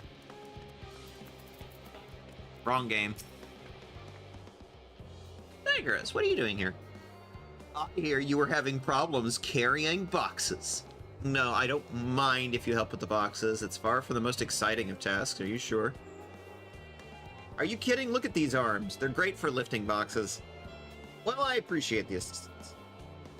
I need to get these to Aporia. Time is short, of course, but they're full of organic specimens and samples, so try not to be too rough with them. Alphano should be waiting for us when we arrive. I'll see you there! I'm now a manual laborer. Whee! Am I getting paid for this? Not enough.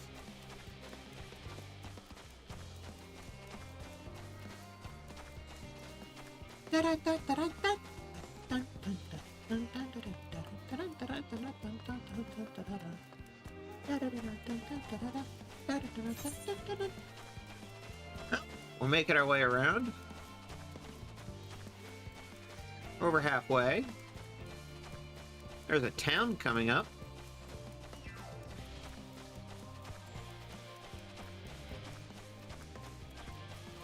I mean, you are saving the planet. Seems like decent payment. Yeah, but what am I actually getting paid to save the planet?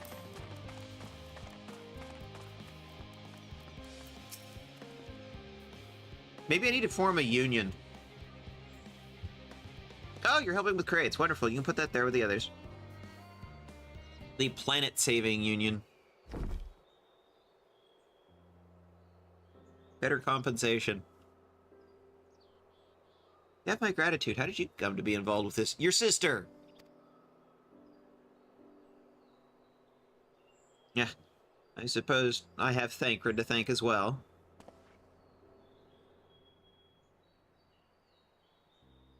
If you're wondering why we were tasked with bringing these boxes to Aporia to begin with, so was I. Turns out this is a base of operations of sort. Those with final say as to what's included in the ship's manifest are found here. Father included, I suspect.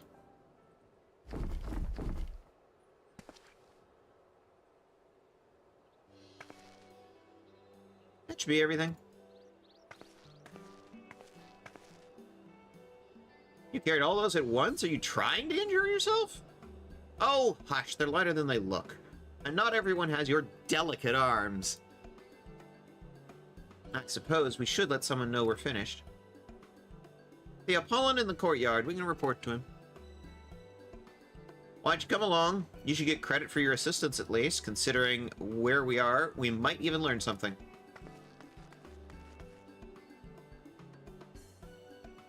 Ooh. Yes, Cadmos, can we have a Saving the Planet Union? Let's make a Saving the Planet Union.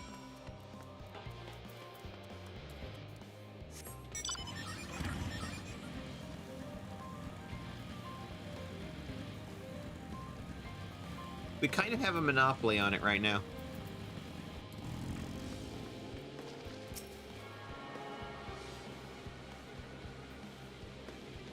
I'm going to caress the crystal very softly. Hi, we carried your goddamn boxes. Never ends, does it? What can I do for you? We brought you the samples from the hamlet. Series 110. The crates are by the entrance.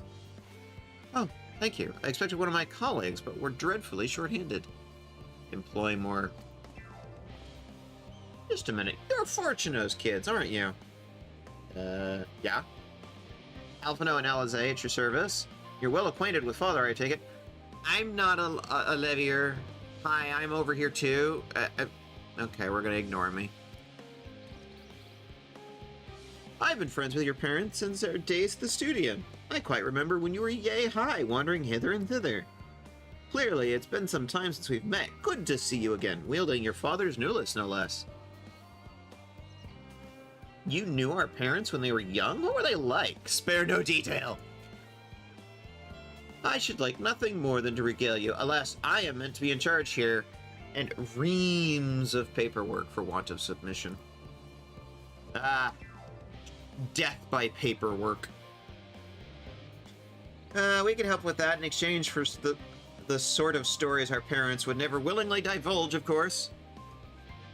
I prefer a girl kisser union, but the planet needs saving sounds good too. Yes, but we don't have a monopoly on that.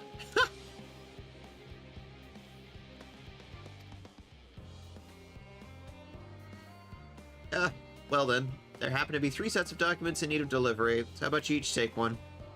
Oh, good. You're going to acknowledge my presence with the paperwork.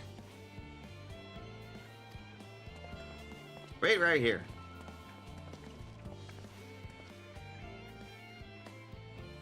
Fine.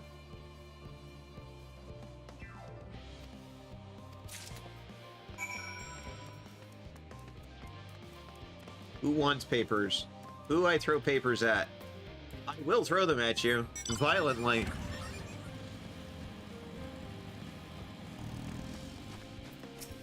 I throw papers at you.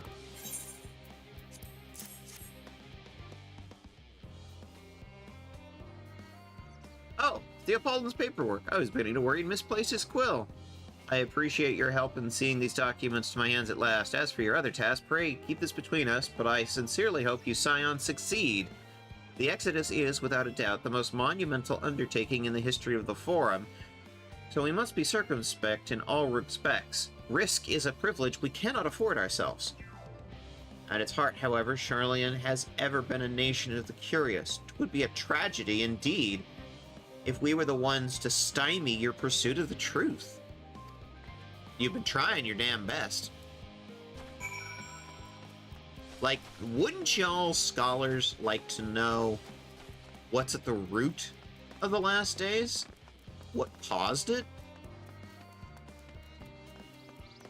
I know those answers. Y'all don't seem to care. Quick and efficient. I dare to say you have a talent for this work. The twins' papers only needed to be delivered elsewhere to this facility, so they should be returning at any moment. Cutscene.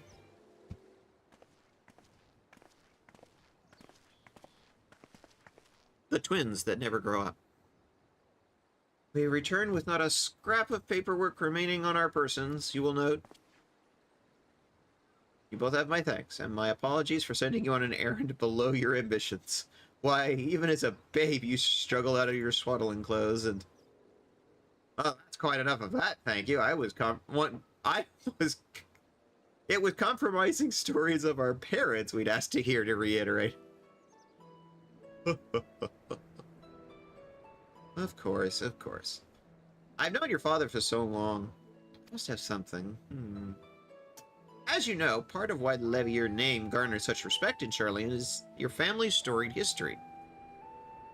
You too can trace your ancestry directly to those who came from the Nuranketh's hope, and a lineage that few can claim. I never thought of it much myself. It's not as if our forebears founded our nation. They were simply there when it happened. Nevertheless, it's traditionally been a point of pride. 'Tis why Nuremkent's renouncement of the ways of war, and pursue enlightenment through knowledge and reason, has ever been the family's creed. Until your grandfather's time, aye. Archon Louisois looked not to Nuremketh's words, but his deeds. He asserted in defiance of his peers that choosing to save the great and the small from the rising tides was the true mark of our founder's virtue. Perhaps it was his expertise, his knowledge of ancient philosophy, and the fall of civilizations that led him to conclude that to eschew conflict at every turn was to consign mankind to his doom. There will ever be conflict, and calamity will follow. Thus, to ignore the plight of those one might conceivably save is not wisdom. It is indolence. Direct quote. You remember his words well. Indeed, Archon Louiswa lived by that personal creed and used every means at his disposal to bring succor to those in need. Charlian or no? No one loved and admired your grandfather more than his son?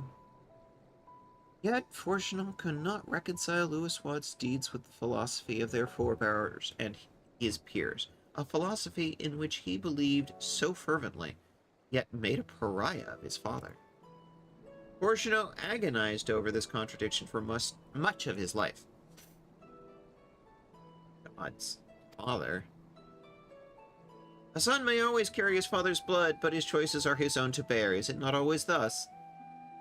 Gods know Fortuno is a cranky old goat, so I'm sure you butt heads often enough. Yet, even so, you must know that you are constantly in his thoughts, every moment of every day. And that is not an exaggeration in the slightest. You should have seen him when you were born. Barely recognizable he was, with a kind of dumbfounded grin I'd not seen since he first took a fancy to your mother. He was practically skipping when he told me the news. Take my word for it, he loves you to an embarrassing degree. That must be nice. But he's also frustratingly single-minded. Once he's decided that a given action is for the best, he will stay the course no matter who or what opposes him. A profoundingly annoying habit when you're on the other end of it, as I'm sure you will agree.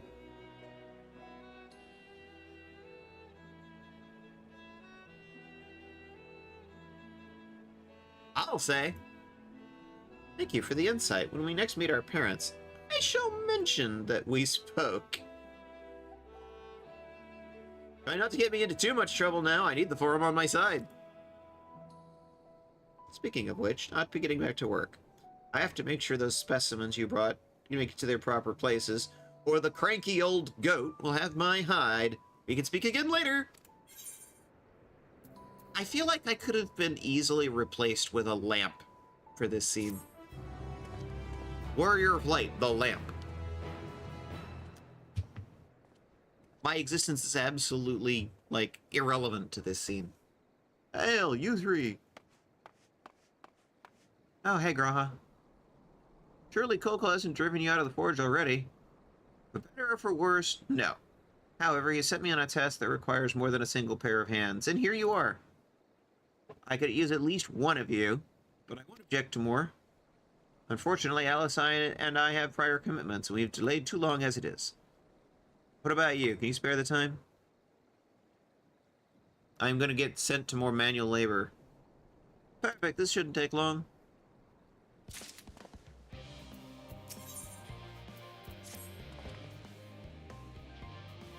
In the event that our, and I quote, promised heap of adamantite falls right out of the bloody sky and into my lap, end quote, Master Coco wishes to be ready to put the proverbial hammer to anvil at a moment's notice.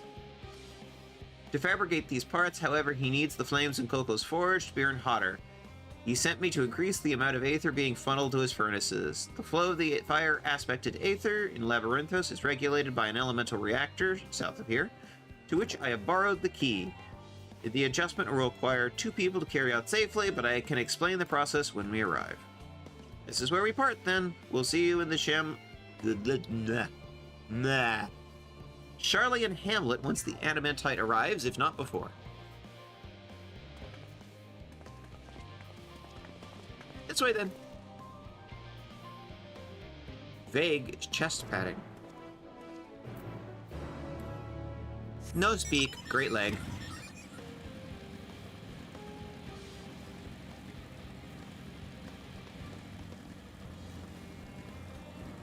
Final Fantasy series is called No Speak Great Legg. It was named by Cattenbos, who coined the phrase because it perfectly describes Final Fantasy XIV.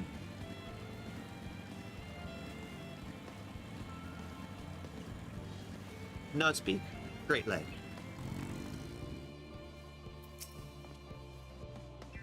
The reactor is housed within this facility. I'll be the one to go inside and fire up the Aether output.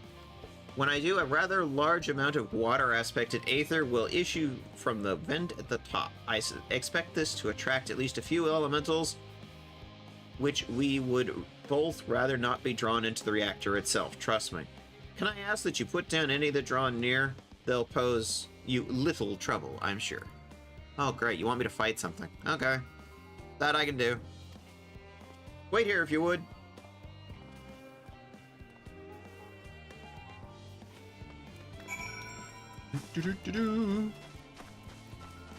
Don't mind me, I'm just gonna go over here and grab this Aether current.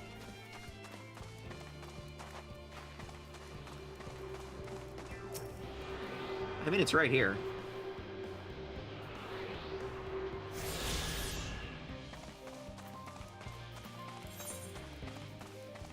Cat modes remind me to go and finish all this nonsense. I'm only missing one in Labyrinthos.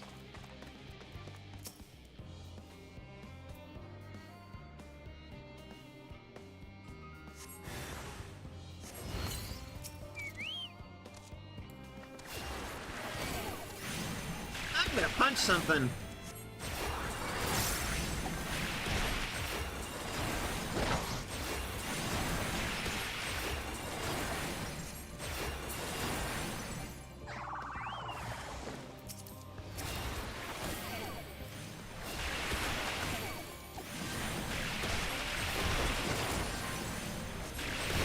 Yeah, throw water at me. I don't care.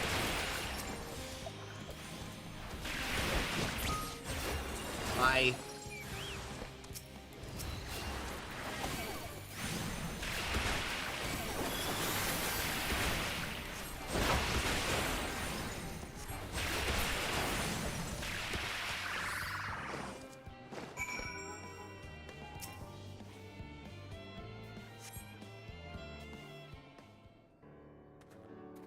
More cutscene. Hi, Graha. Are you voiced? No. Did everything go smoothly out here? I'm directing with water. I thought as much. No major complications to speak of inside either. And the water Aether appears to be venting properly. I expect Coco will see a difference from his forged flames by the time I return.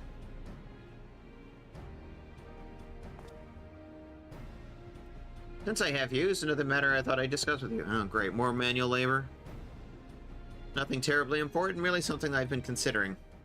Part of this I have shared with everyone. Yet you, and only you, have been to Elpis.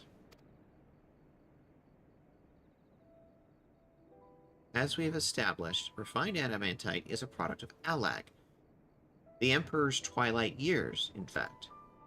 It was a material which saw much use as part of the Allag's effort to extend beyond the bounds of this world, Dalamud, of course, being the most prominent. Of those who would push further, expand Allag empires to encompass the heavens and stars above, perhaps this was the greatest. Perhaps the greatest was the infamous technologist Amon. Yeah, we've met.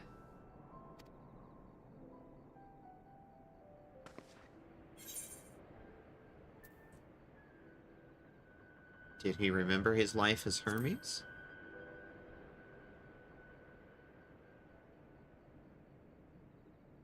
I believe he had his own reasons. There's no evidence to suggest that he retained any memories of his former life. He only joined the Ascians once the Empire was dust, as you know. If not his memory, though, what drove him to pursue the idea with such fervor? This may seem far-fetched, but what if souls, like mine, have a personality, so to speak, a natural disposition towards which they are inclined?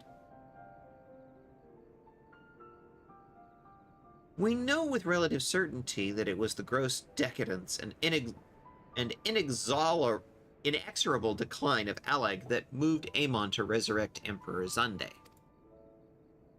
The Emperor's people spoke lightly of death and destruction, experimenting on those they deemed beneath them to fill the emptiness in their hearts. In facilitating Zande's return, Aemon provided these languid souls with the means to free themselves from the mire of their own indolence. Or would have, had Zande not been convinced by his own death that life itself was meaningless. Aemon's desire for his countrymen to conquer the heavens could only be a means to the same end, to instill the people with new purpose. Like Hermes before him, Aemon was appalled by how those around him lived, but could never bring him to believe that those lives were devoid of meaning. And both of them sought that meaning, that hope, in distant stars. Such is my theory, anyway. Ultimately, the consequences of their action. It is the consequences of their actions which matter. Their motives are of no moment, and yet, to reach those stars on wings of adamantite, to travel to the ends of creation and beyond, the promise of hope everlasting, that much I do understand. Vague smile. But enough musing for now. Why don't we see how Kokol is getting on?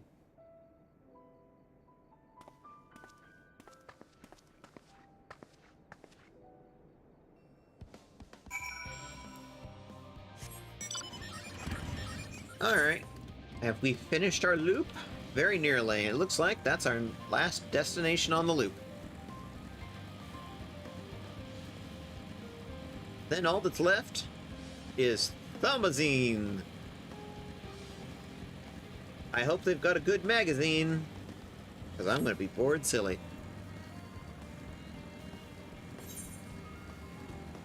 That was a terrible joke. You can groan.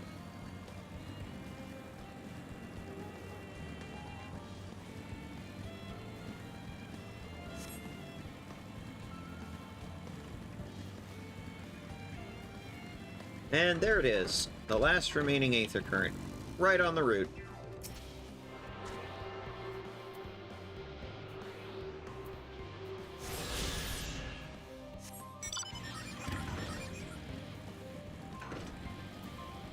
Two up top and two down below.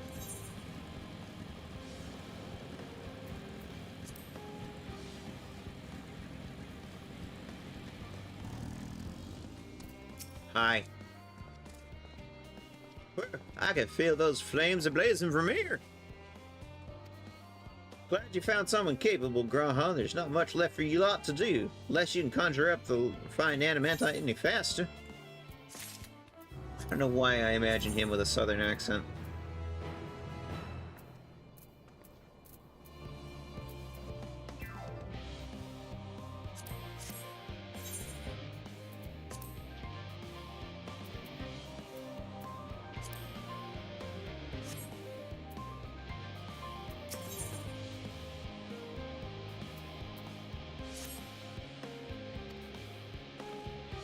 Hey, waiting, I want that adamantite, I want it now.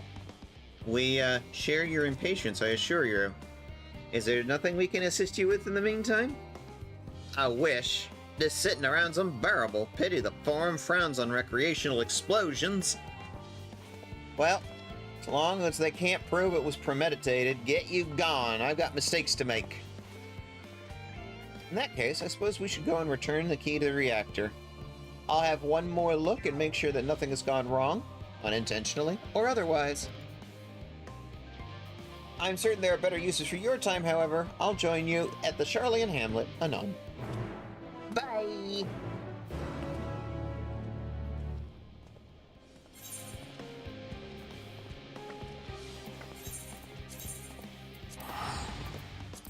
I'm gonna take the shortcut. Bye! Goodbye, goodbye.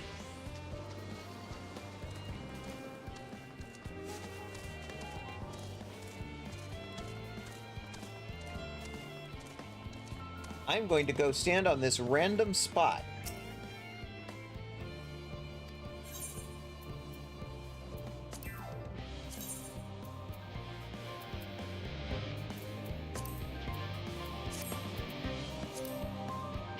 I'm sure nothing will happen at this random spot.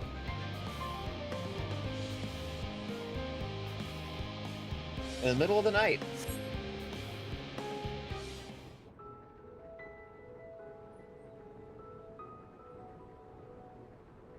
All set, I take it?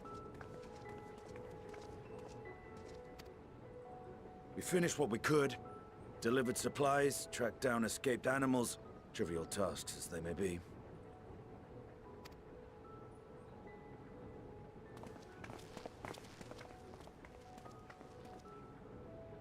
That's enough, don't you think?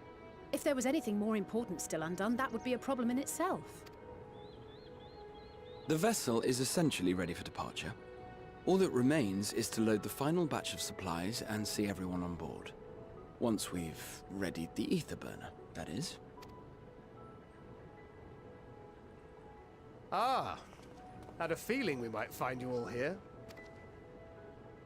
Our consultations with the Loperites, too, have run their course. Pleased I am to say that our researchers' concerns have, for the most part, been allayed, though some insist on making adjustments to the very end. For their part, Livingway and her peers have graciously offered to stay and keep the people company, lest any lingering queries go unanswered. All that remains is to wait for the refined adamantite.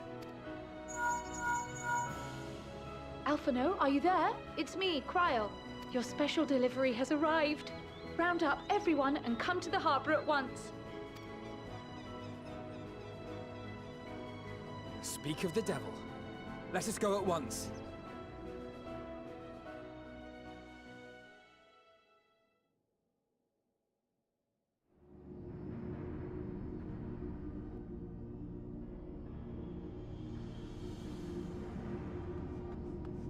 Forgive the intrusion, Master Fortuner. I bring urgent news. A great commotion has broken out in Scholar's Harbor. Your presence is requested, with all speed.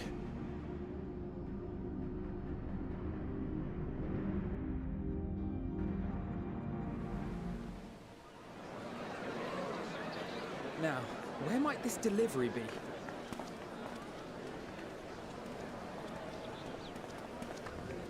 Oh.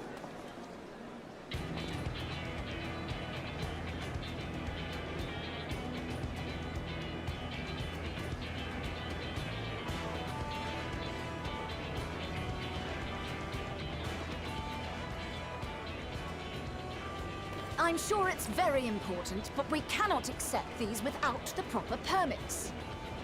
By the 12! Surely, these can't all be.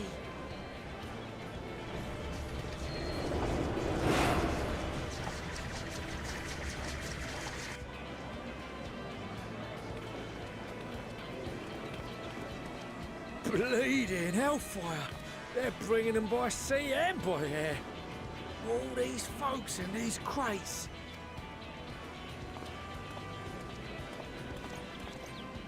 And more on the way. Got your adamantite right here. A bigger haul than any of these sorry bastards brought, and that's no lie. Yes, because you were charged with seeing the shipments from Gridania and Uldar here, along with your own. Give credit where credit is due. Sounds like the sorry whinging of a sore loser. An hypocrite to boot.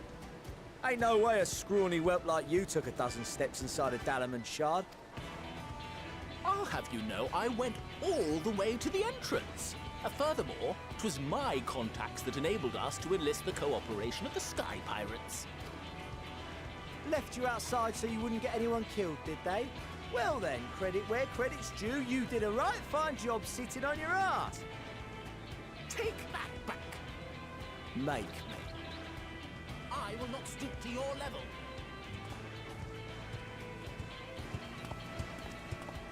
My, what a grand welcome party. Hancock and Saraban. We come bearing relics both sacred and Allegan, as well as a few other gifts that may be of help, to be presented with best wishes from the Eastern Alliance. I myself have come with a sacred relic of Rayson Temple. 'Twas passing fortunate that Senri's dango craving brought us to Kugane. We arrived precisely as Hancock was making his arrangements. Kugane. I wonder if that's the actual pronunciation or not.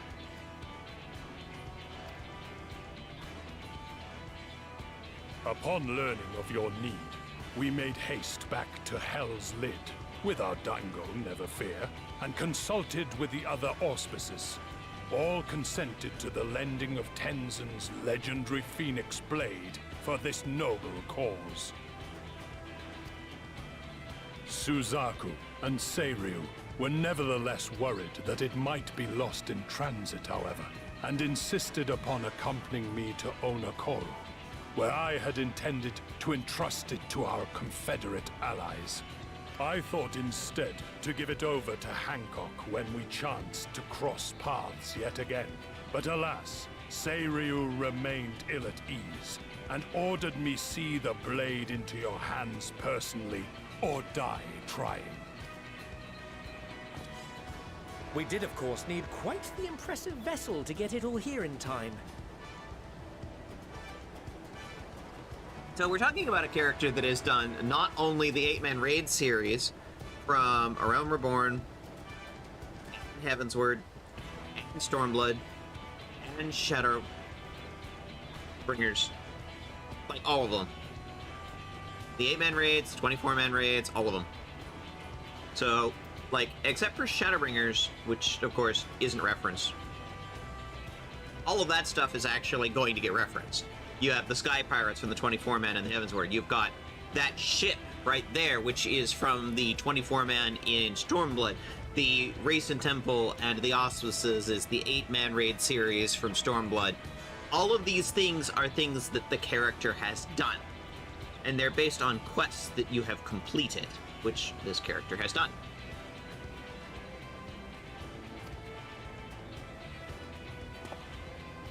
Fortunately, our Majestic associates have been more than helpful. 'Tis an honor to join the Warrior of Light on another adventure, they tell me.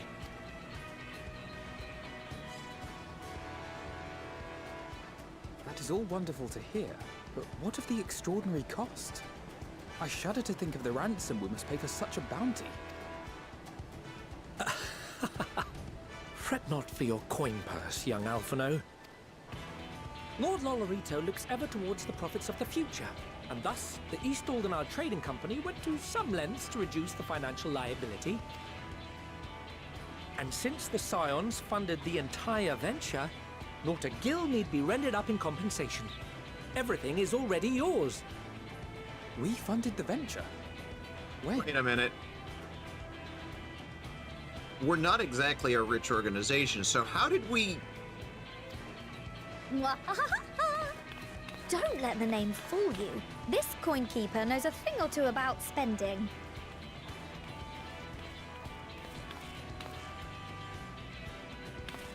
When it comes to capital investiture, a sprinkling of gil here and there will not do. You need enough savings to make waves when it really counts, which is why frugality is paramount. We also have the benefit of a generous patron. Generous being rather an understatement. She has supported us from the shadows since the very founding of the Scions. We even had coffers to fill. Mother! Amelians. I remain, of course, an entirely neutral party. I simply thought our family's coffers were needlessly full.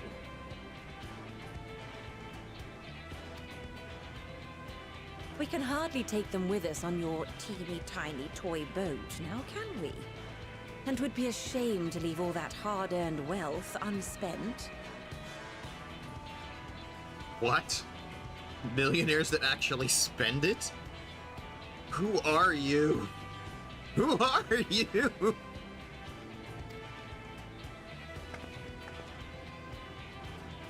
Waste not.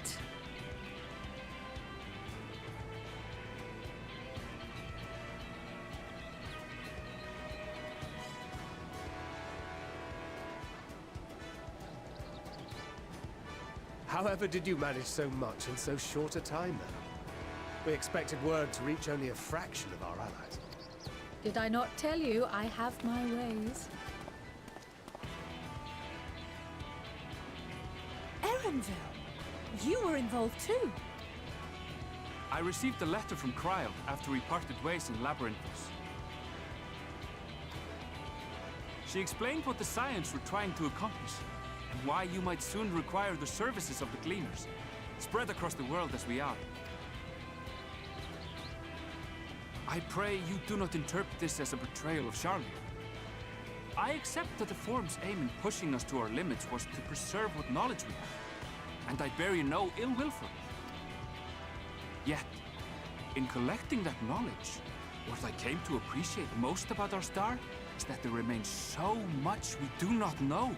That is why I chose to help the Scions, to combat the obliteration of those countless undiscovered wonders. I held no illusions that they would be less demanding taskmasters.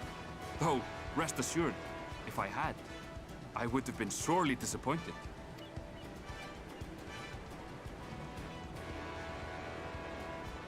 To make a long story short, the whole of the guildship cooperated to ensure your call was heard far and wide.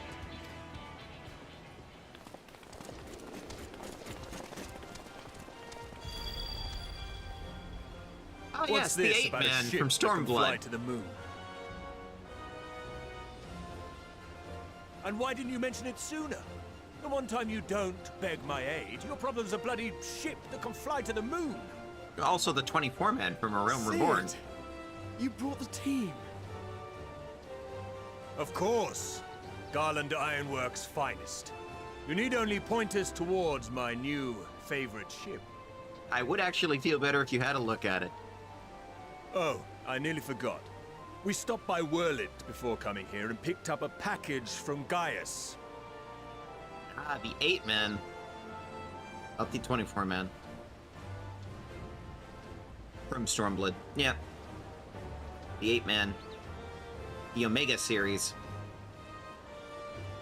And actually, Stormblood, the 8 Man series, Whirlit is from Stormblood. No, not Stormblood. Shadowbringers. Yeah. Breaking my brain over here. He's still of the mind that actions make for better penance than words, contrite or otherwise, so we offer none of the latter.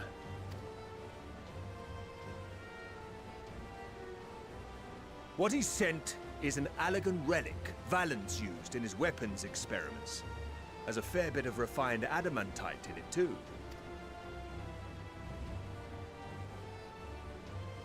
As you like us not suspect, we've also brought adamantite for Mordona's Dalamud shard. I admit to some consternation upon first receiving Kryl's message. So few Scions remain at the Rising Stones now. Far too few for such an expedition. However, the Gleaners were able to secure us reinforcements. Idleshires, treasure hunters, not least among them. Oh no, how the Gobbyflock fought. Slowfix's gratitude for the safe return of his daughter has not waned, and he gathered his kin to our side with an astounding quickness. The clash between their machina and the Allegan defences was a sight to behold. I wager even you would have been impressed by the magnitude of the Gobbyboons.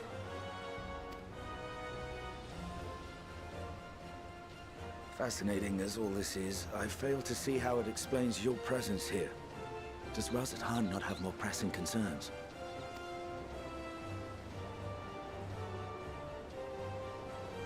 We do. Yet averting the final days would be the most expedient solution. That, and I am indebted to you.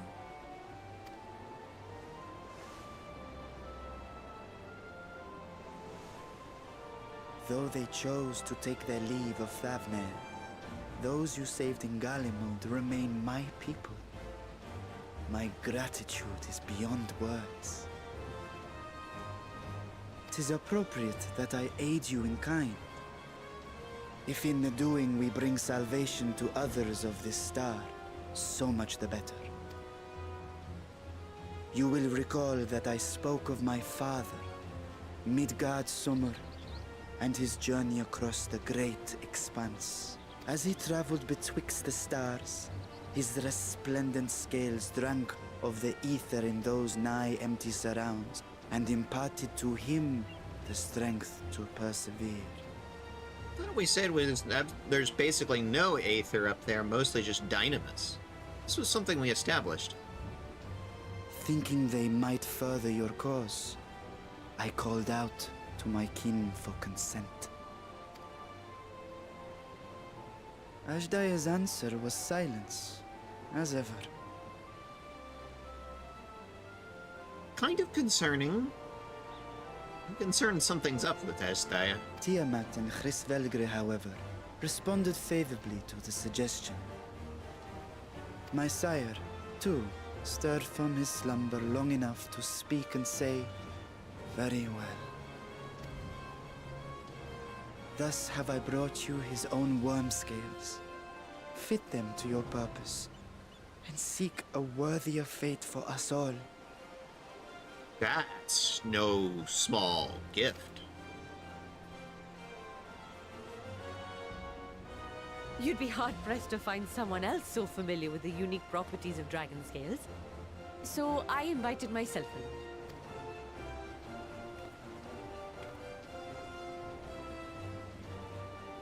Fucking me, this is so unbelievable. I've gone right back round to believing it again. Forget a 6% gain in efficiency. With all these goodies, we could get 7, no, 10, no, 14 bleeding percent. Think of how far we could go. What we could do with that much power. What we could blow up. I'd like it if we didn't blow up the Ark, thank you. Not while we're on board. Please. If Kokol is duly convinced, then it must be true. In which case, the Scion's end of the bargain has been fulfilled. Would you not agree?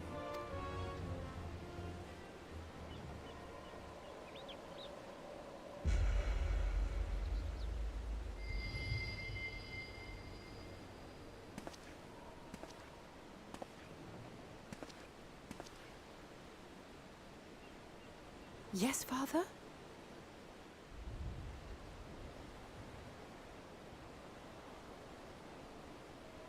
I know not what you seek of Hydaelyn, nor for what purpose you would take command of our ship. Yet this much is certain. To do so will be to dictate the fate of this star and the lives upon it. I mean, we stand ready to justify our need. To the 99. The lives of each and every creature, in their magnitude and their fragility. Do you understand? And are you prepared? We have seen and we have felt how much each life shapes this world. And so we are determined to abandon none. We understand what is at stake, and we are prepared to bear this burden.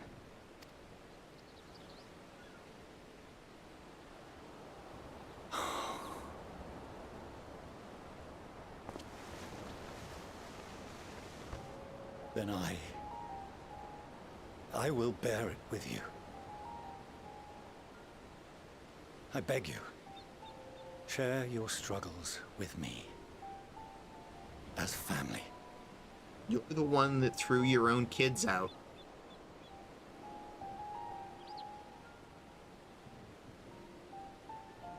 It's nice that you're coming around.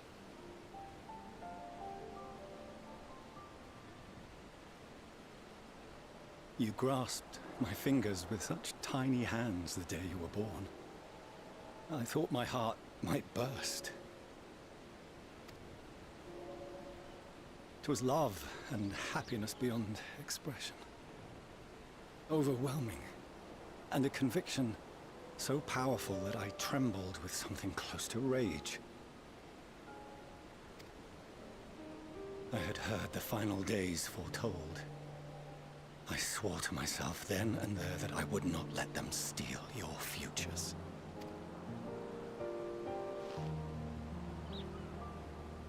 The great Exodus would succeed, must succeed. No sacrifice or sin was worse than the alternative. If anything gave me pause, 'twas mine own father. The Archon Louisoix openly decried Charlian's policies, a perspective which I regarded with increasing disdain as I grew older. Yet even as part of me thought him a fool. Perhaps I also hoped that he, of all people, would devise a brilliant means to save my children. A naive hope, but stubborn enough that I could never bring myself to keep you apart.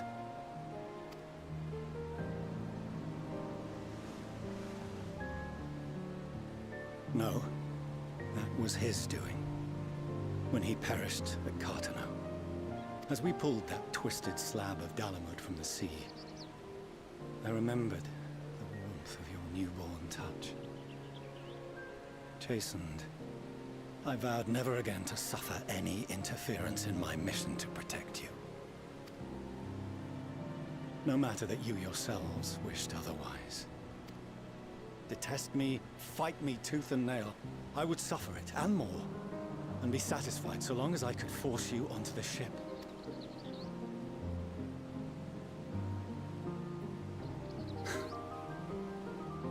I was wrong. You two have grown so much stronger and so much wiser than I dared dream. You have earned the right to walk your own path, and already begun to do so. Good. Because there are things we care about, and people we love, and none of them is replaceable. Not a one. It cannot have been an easy journey for you to have come so far. We shall be glad to acquaint you with the finer details someday, once this danger has passed. All that we have seen and heard, that we have felt and learned in our travels. Ours is not a kind world, but it is beautiful. Always. Oh no. Are you quite sure that's wise? After all, someone turns pale and flees the room when he sees so much as an envelope containing word of your adventures. Whatever will happen if he learns what you were really up to? Amelians.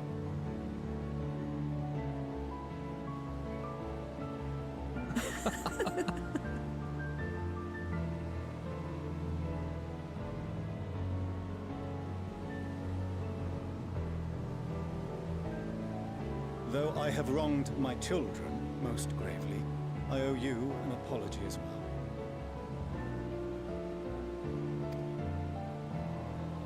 I assumed that it was the Scion's influence that made them so keen to charge headlong into danger. Yours, in particular. I see now that said influence instead brought them together with the many fine people gathered here today. In which case, I hope you continue to guide them.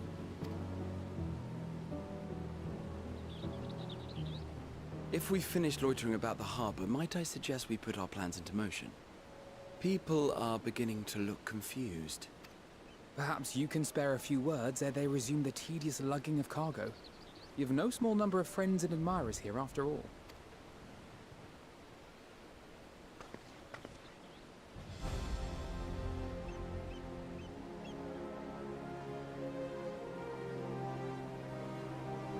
We have a Twitch break, ad break coming up.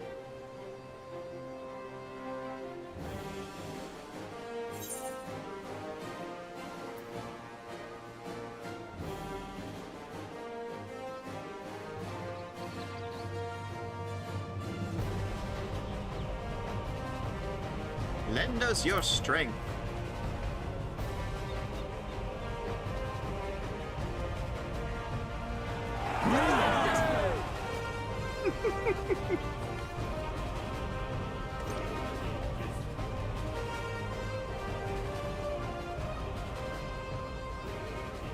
Your assistance is appreciated. Now, in an orderly fashion, if you please. As the man said.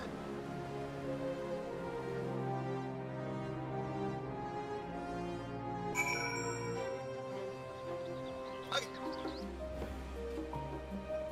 We're going to do one final ad break. And when we come back, the finale for Labyrinthus is at hand. Be right back.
We've finally managed to clear the harbor, which means the rest is in the engineers' capable hands.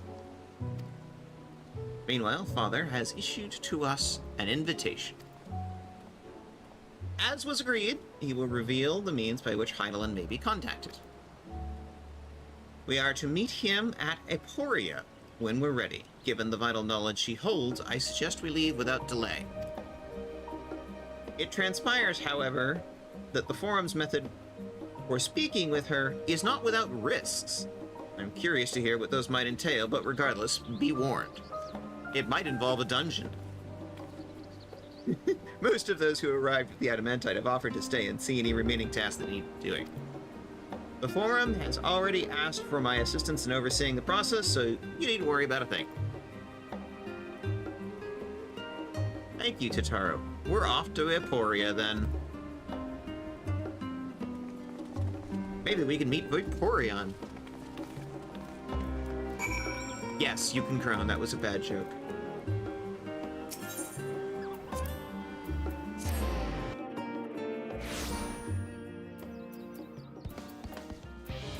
Alright, Emporia. That one there. I'm gonna cheat.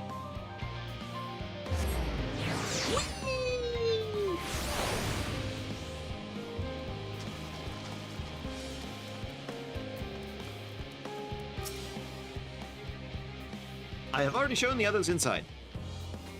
You will want to speak to Clarillaine. She has a key to the lift and can send you down after me. Oh goody, we get to see the little teeny tiny toy boat? Fortuno's never gonna live that one down.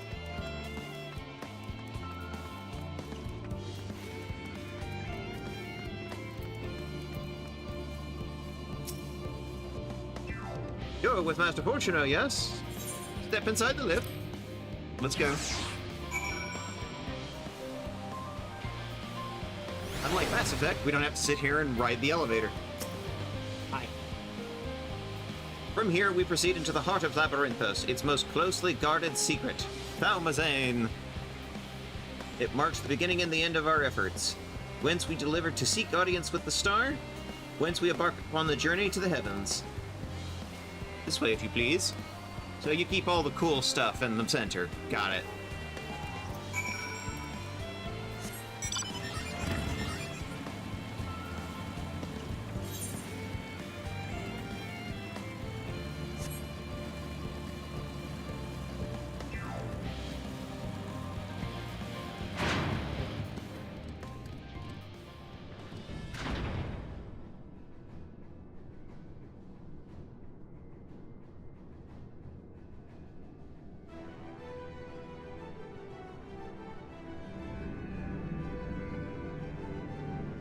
The teeny tiny toy boat?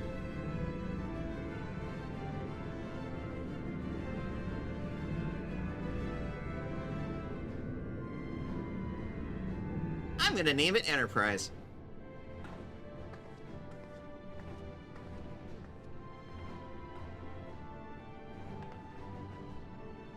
I bid you welcome to Thalmazane.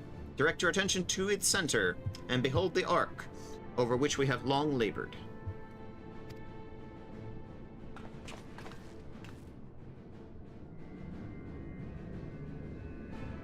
As you can see, it was designed as a medium-sized craft to better reduce fuel consumption. Miniaturizing magics have been applied to its interior to assure that thrust-to-weight ratio does not place too great a limitation on its freight capacity. The Aether burner, as you know, has been removed for further modification, but we shall reattach it soon enough. I have received word that Kokol and several of your allies are working on it with intense fervor. They are sure to see it done. 'Twas by their expertise that many a prior disaster was averted. Yeah. Sid Garland and crew. If anything, I fear they will not afford us much time for speaking with Heidelin ere they finish.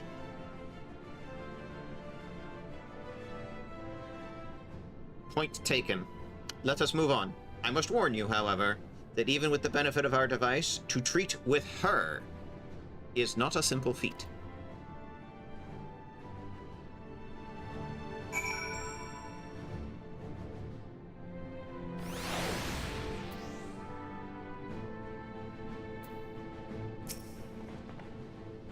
I have done what I can to impress upon you the gravity of what lies ahead. I can handle a dungeon. Are you prepared?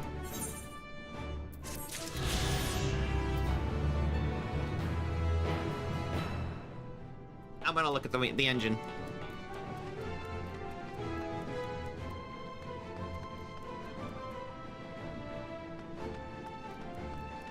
I mean, it looks pretty much like a rocket booster motor. Just with more glowy bits. Sort of a Saturn V rocket motor. Fortuno is ready to lead you to Hydlin at last. We make for the lift at the center of this chamber. Come.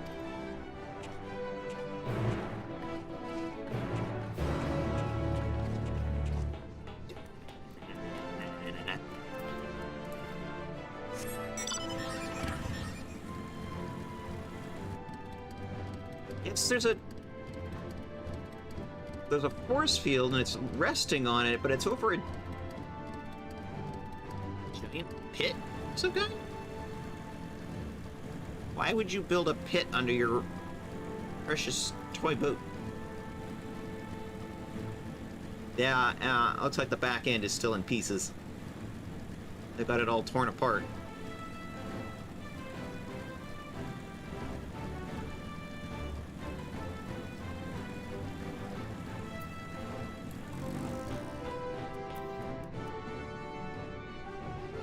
Can I save?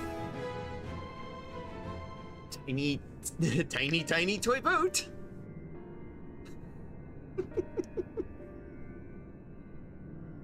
As you all know, alongside our physical world exists an ethereal plane, what we refer to as the ethereal sea. At the heart of our star, the physical and ethereal plane are one and the same. Thus, the deeper we go, the easier it becomes to pass between said planes.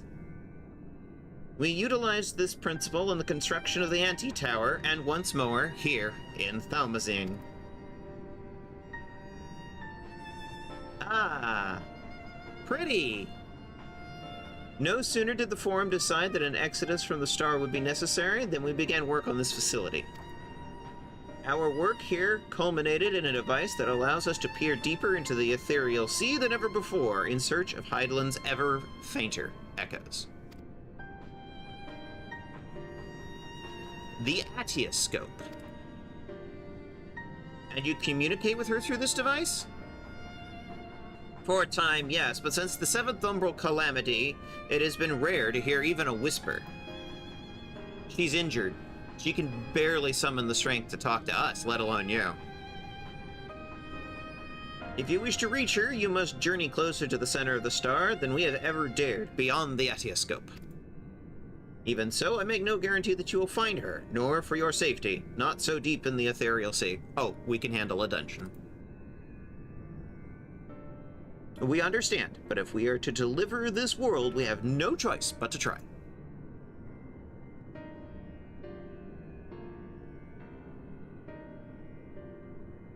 I know. I only wish we could do more than to observe your progress from afar. The Atioscope's ocular lens, by which we may peer into the ethereal sea, without placing ourselves at hazard, lies above us. Through it, we can watch and guide you. In those swirling depths, there are pockets of aether so dense and turbulent that they can unravel one's soul. If we determine that you are at risk of coming into contact with such a pocket, we will recall you with teleportation magic. To that end, it would be best if one familiar with the composition of your souls remained here to assist with the assessing said risk. Otherwise, there's an increased probability that we will extract you too early or too late.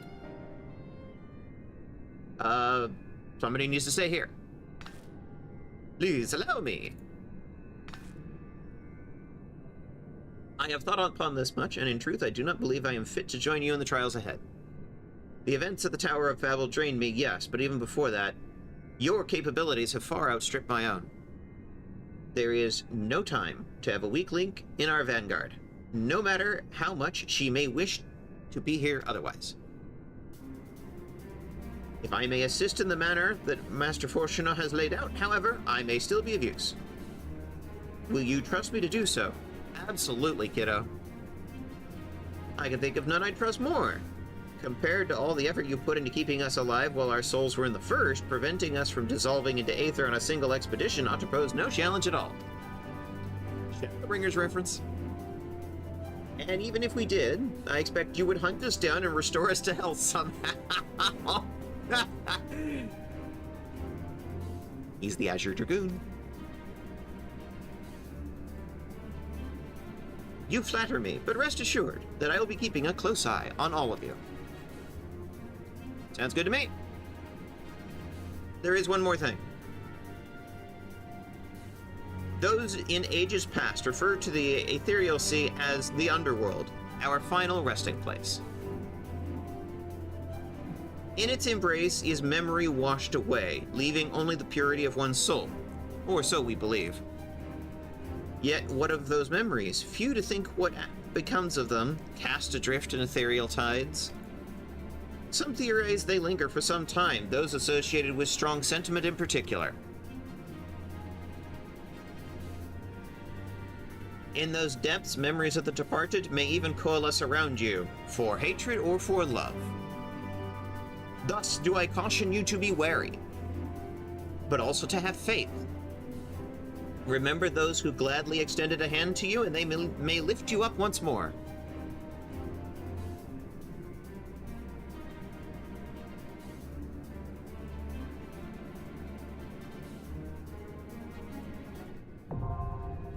The Atioscope, now accessible.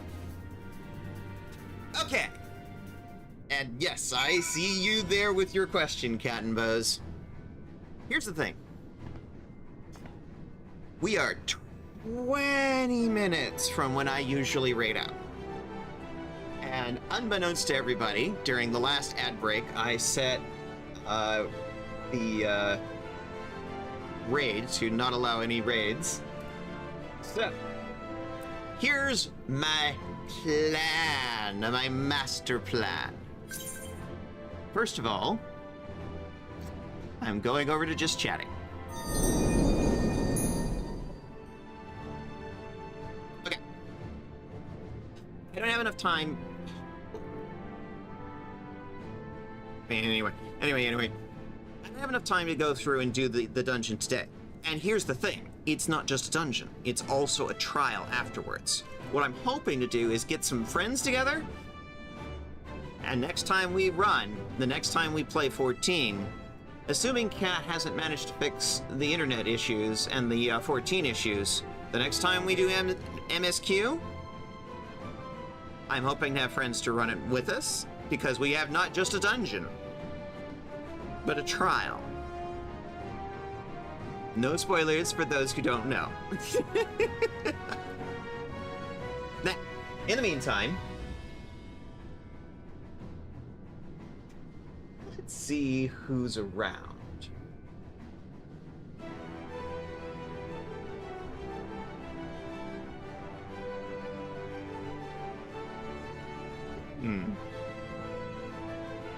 There's a fruit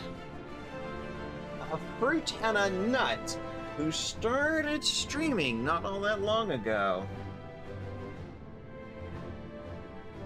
What do you say?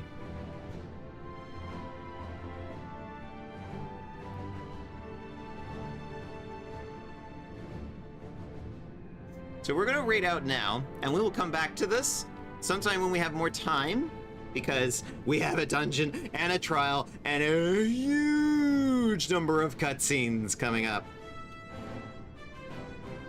Hrothgal in space! I'm sensing a theme here. Aw, little hearts, Ari. Alright, let's do a little bit of a raid message, because we're gonna go see friend of the channel, fellow trans girl, Starlight Lime.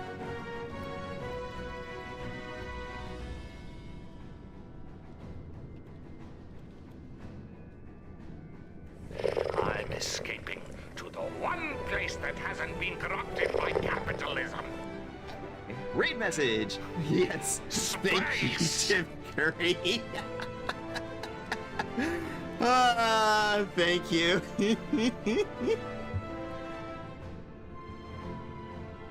Alright. Thank you everybody for joining me. A little bit of sort of a short one today, but that's okay. and I look forward to seeing y'all next time. Tomorrow, Pathfinder Wrath of the Righteous, and Friday, hopefully, PG3.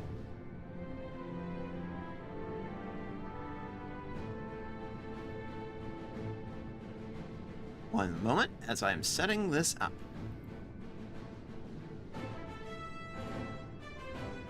I'm clicking things and they're not doing anything. There we go.